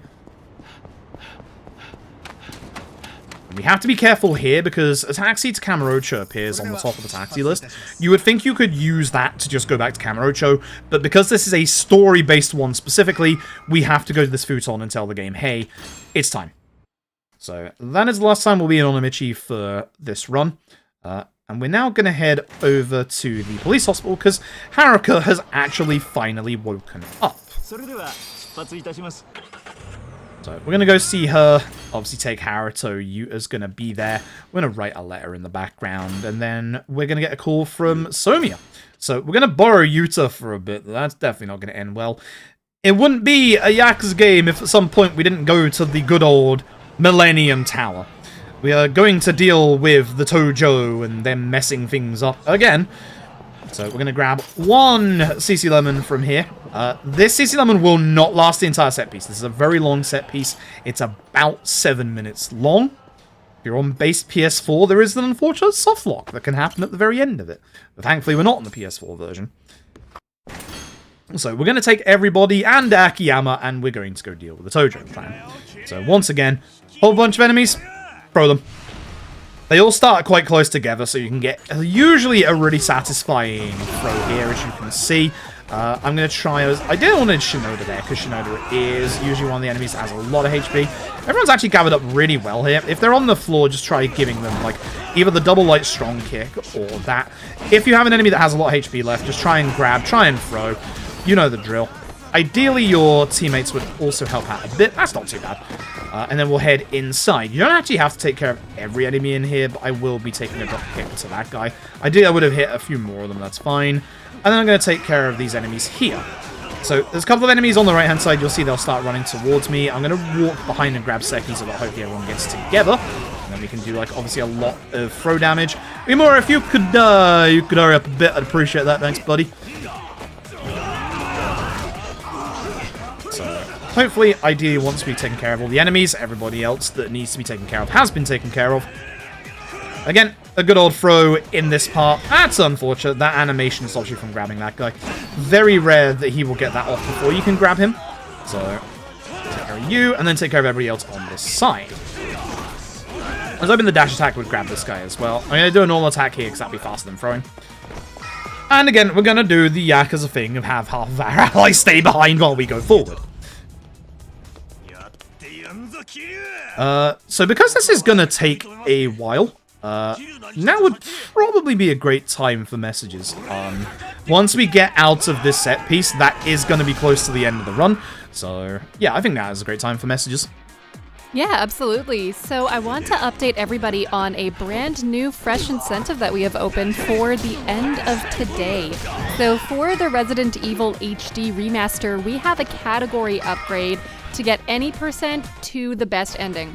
Now, why is the best ending so important? Okay, so when we follow the best ending, we rescue Barry and Chris, who are two characters in the game, okay?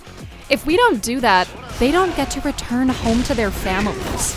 Do you not want Barry and Chris to return home to their families? I don't know. We can fix this though. So if you send in $200 to meet this incentive, we can save Barry and Chris, and everything in the world will be right for Resident Evil. So check out that incentive, y'all. Make sure to select it when you send in your donations. And yeah, let's make some magic happen. Yeah, Barry and Chris are awesome. You should consider donating. This is not going super great. Ideally, I would have liked a grenade into that fight. But everything went fine. That guy, the one in that room that has the largest HP bar, he usually guards. So having him not guard was actually really nice. He's the pain in the backside enemy in the set piece. For this room, you can, if you start grabbing, you'll grab a chair. Ideally, try to grab the table, because you can probably guess the table has a lot more reach. You probably just saw, like, look at my HP value after that guy just, like, attacked me. Again, we are very low on HP. This is why I grabbed spare healing items. Because, yeah, I can actually die in this next room, so I will actually be a little bit careful here. I'll do for now. Save the rest for later. We get a lovely Yakuza 3 reference, or as Kiryu's gonna say, why is it always helicopters? Yup.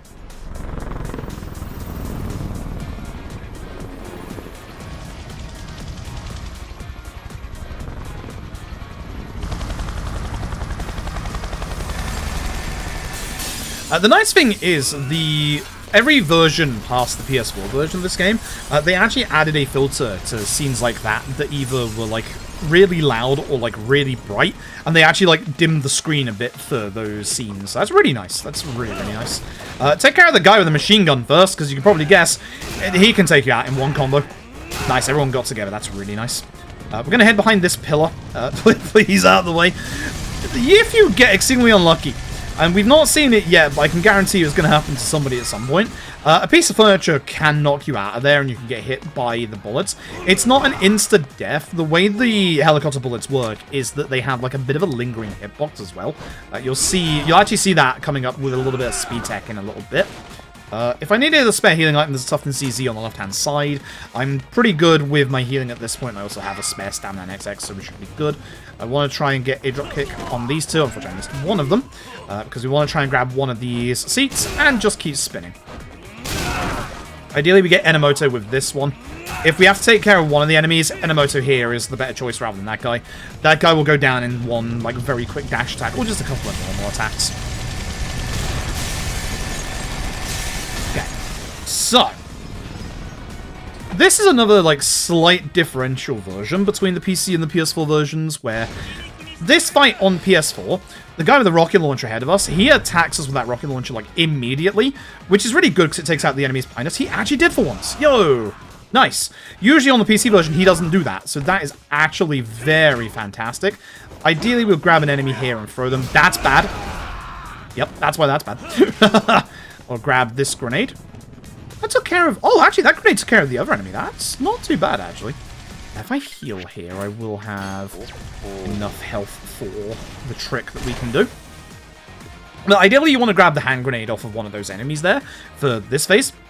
Because again, there's going to be enemies behind us, enemies in front. Whilst we do want to take care of the machine gun guy, we're going to throw this first. That will take care of those enemies, and then we take care of the machine gun guy. One of them actually survived. Wow, I have not seen this guy survive in a hot minute. Good for you. Please? There you go. Alright. So if you have HP, fail this, because intentionally it is faster, but as you'll see in the top left, we lose a little bit of HP. Note to self, the camera's going to be pointed backwards here, because it remembers the position you were at before.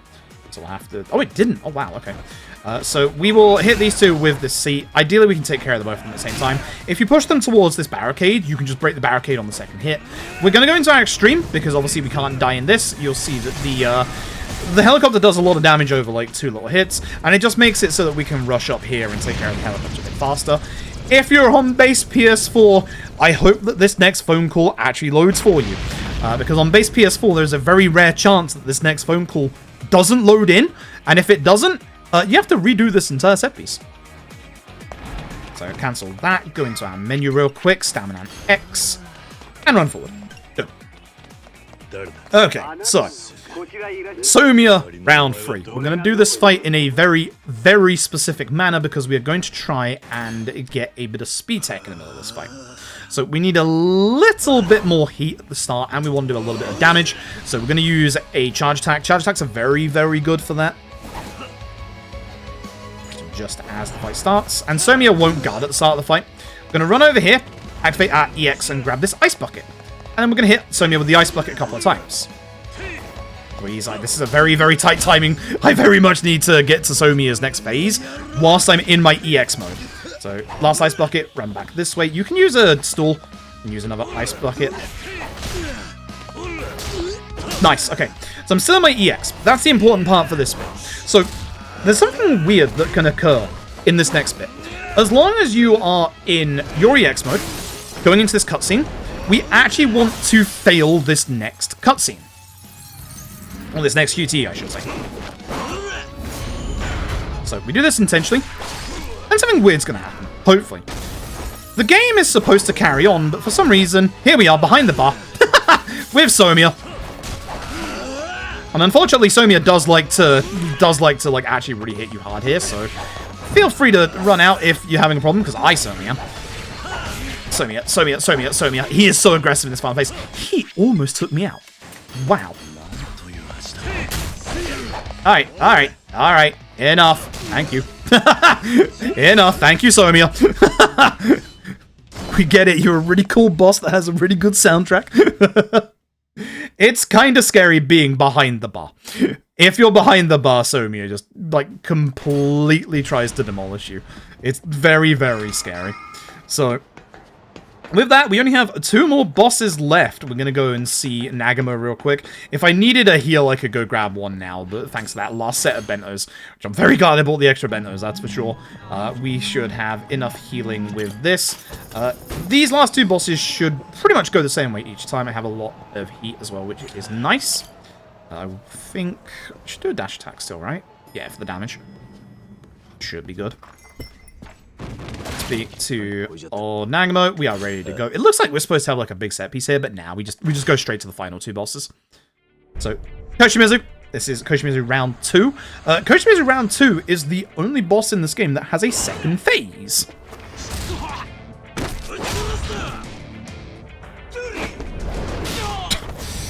Yup. So, I'm actually going to start by doing a dash attack. This builds up any heat we need, but also takes care of some of the enemies behind Koshimizu. I'm going to hopefully hit him. I did not hit him. That is unfortunate. That's going to make the next fight actually really scary. I'm going to do another drop kick to get my heat back. There we go. Right, there we go. Oh, wow. I am missing all my attacks. Right. You know what? I might do it the old-fashioned way. Alright, he's on 1 HP. There we go. Okay, phase 2. Ideally, you get off the heat attack straight away, and you just go straight to this phase. So this is Koshimizu phase 2. It can be hard to hit. This is why the new strat with mouse wheels is a lot nicer, because you just grab Koshimizu. Start attacking straight away. It gives you a little bit of iframes. And that's the end of the fight. That is the end of Koshimizu. We have 1 final boss. One final boss coming up. Well, I say that, but then we have the incentive after the Amon super boss, which I am a little scared of. It should go fine. Should go fine. I remember my old strats for Amon. I was practicing it earlier and it went fine. So this is the final boss. This is Iwami. You know at this point whether or not you're going to PB, because this boss will always go the same way every single time. Unbelievable. Even the last boss doesn't have a second phase, but the boss for him does. So all of our friends are going to help out in the background. But Iwami is, it's probably the easiest final boss of any Yakuza game, and especially in Yakuza speedruns as well. So we're going to start off getting our heat by doing a dash attack. We are then going to go into our EX. 1, 2, 3. Do the attack. This is going to make the fight go to the halfway point. This is a damaged QTE. This is the other damaged QTE I was telling you about. Doesn't look like it is. Iwami's now on 1 HP. And I still have my CC Lemon. So I'm going to walk up to him. Time. Sorry, I should have warned you that time was going to come a bit faster than that. But yeah, that's that. As you can see, that fight just goes like that every time. It's nice and simple. It just goes like that. Like the halfway mid-fight point, the QTE just gets rid of the rest of his HP. It's kind of hilarious. But that is that. That is the main speedrun for Yakuza 6. We have one last thing to do. Oh boy. Load up my safety save. My safety save is going to be interesting because I don't actually have a fully leveled up save on PC. I do on PS4, so it's gonna be slightly harder because of that, but it should still be a good showcase for the actual super boss. So I'm gonna load up this. Oh, not that one. Actually, that's the wrong one. That was my safety save earlier. My bad. Thankfully, we have the load in the settings menu. We're going to load up this Premium Adventure one. You will see that I have a very fancy mascot outfit on. So, as I'll show you real quick, you can see that we've only done 4 sub-stories in the game. Haruka's Biggest Fan was the one I told you need to move out of the way. Crisis Management is Saigo, and then, as we said earlier, Sodachi is the one that we need to, and this is just the Rise App one.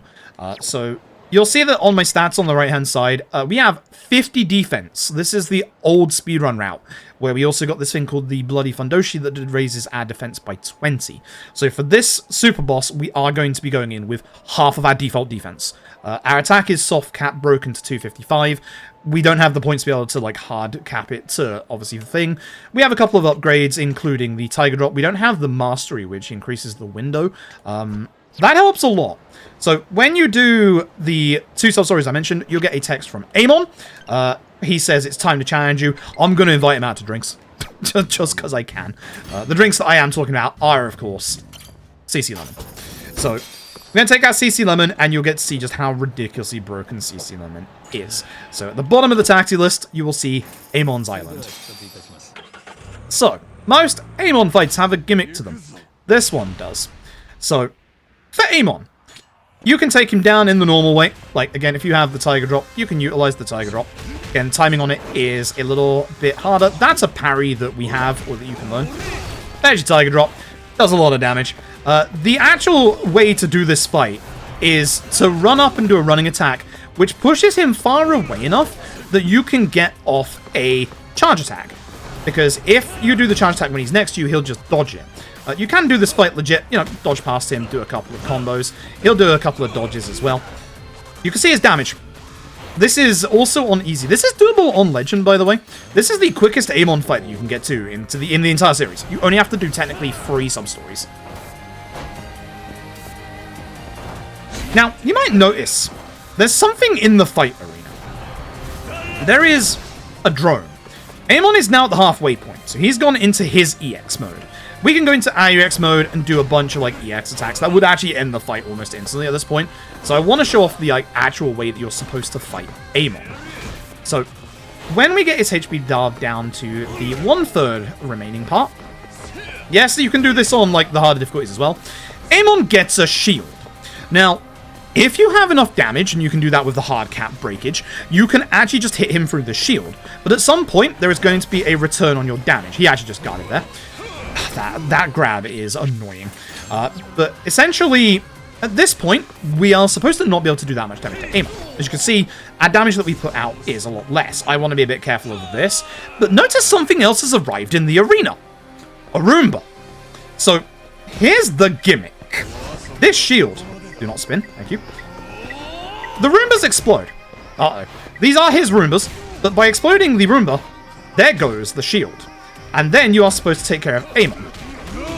I'm trying to do in style with a Tiger Drop. Now, unfortunately, we are going to keep getting all of these drones that keep coming in. So, we do have to be a little careful of that. Now, the drones have a second attack, which is really frustrating.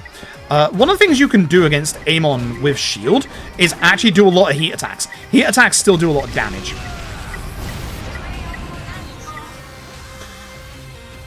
That's my bad.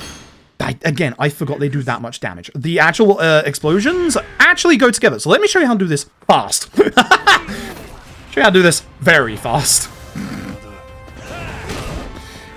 Wasn't expecting that much damage.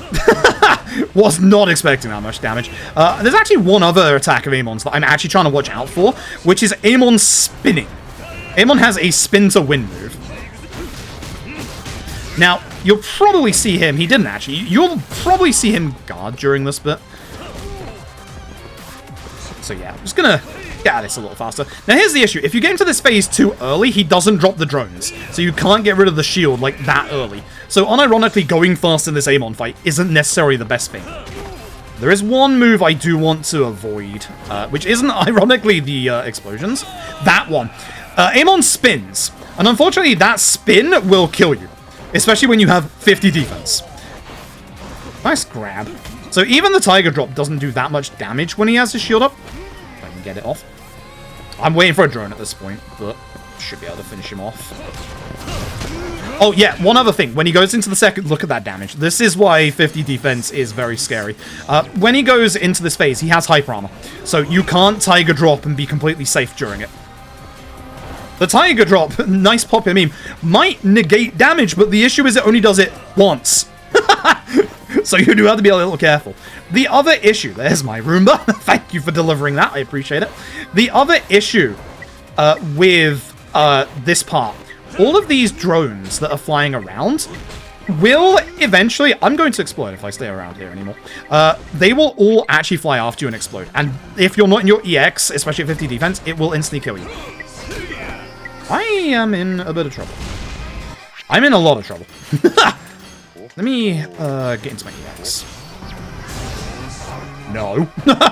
No, you stop that. That's actually a good move to see because it delays him long enough. The Roomba is supposed to stop.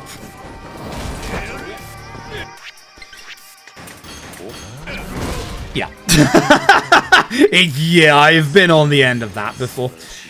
Sometimes this Amon can be a pain in the backside, which he is. If I can actually grab a Roomba, I'm just going to finish him another way. This one's actually going to explode off. There we go.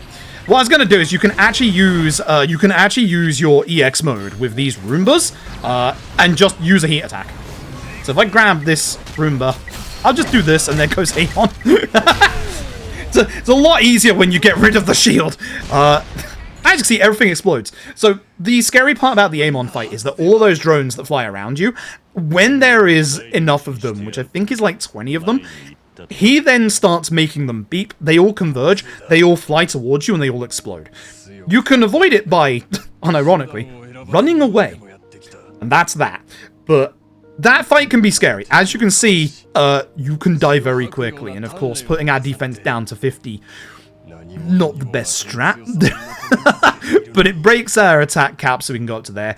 The highest attack cap that you can go to is something like 360.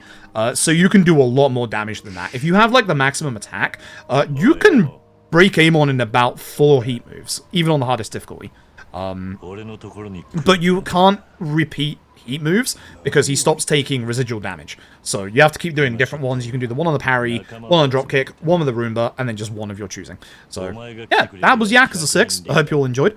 Thank you all again for the very, very generous donations. I appreciate it, and I know the staff here appreciate it as well. And I hope you all enjoy watching the rest of the marathon. We've got Ape Escape coming up next. It's going to be fun. I'm going to enjoy watching that myself. Of course. Well, thanks so much, Froob. It has been such a joy hanging out with you for your run. That was such an incredible showcase, both of the Amon fight and of Rugby Baby. Thanks so much to everybody for sending in your donations and meeting that incentive, because I was trying not to cry laugh that entire cutscene. But yes, thanks so much, Froob. Everyone, let's give another round of applause to Froob for that incredible run. And yeah, thanks for joining us over on Fast Pace for Headspace.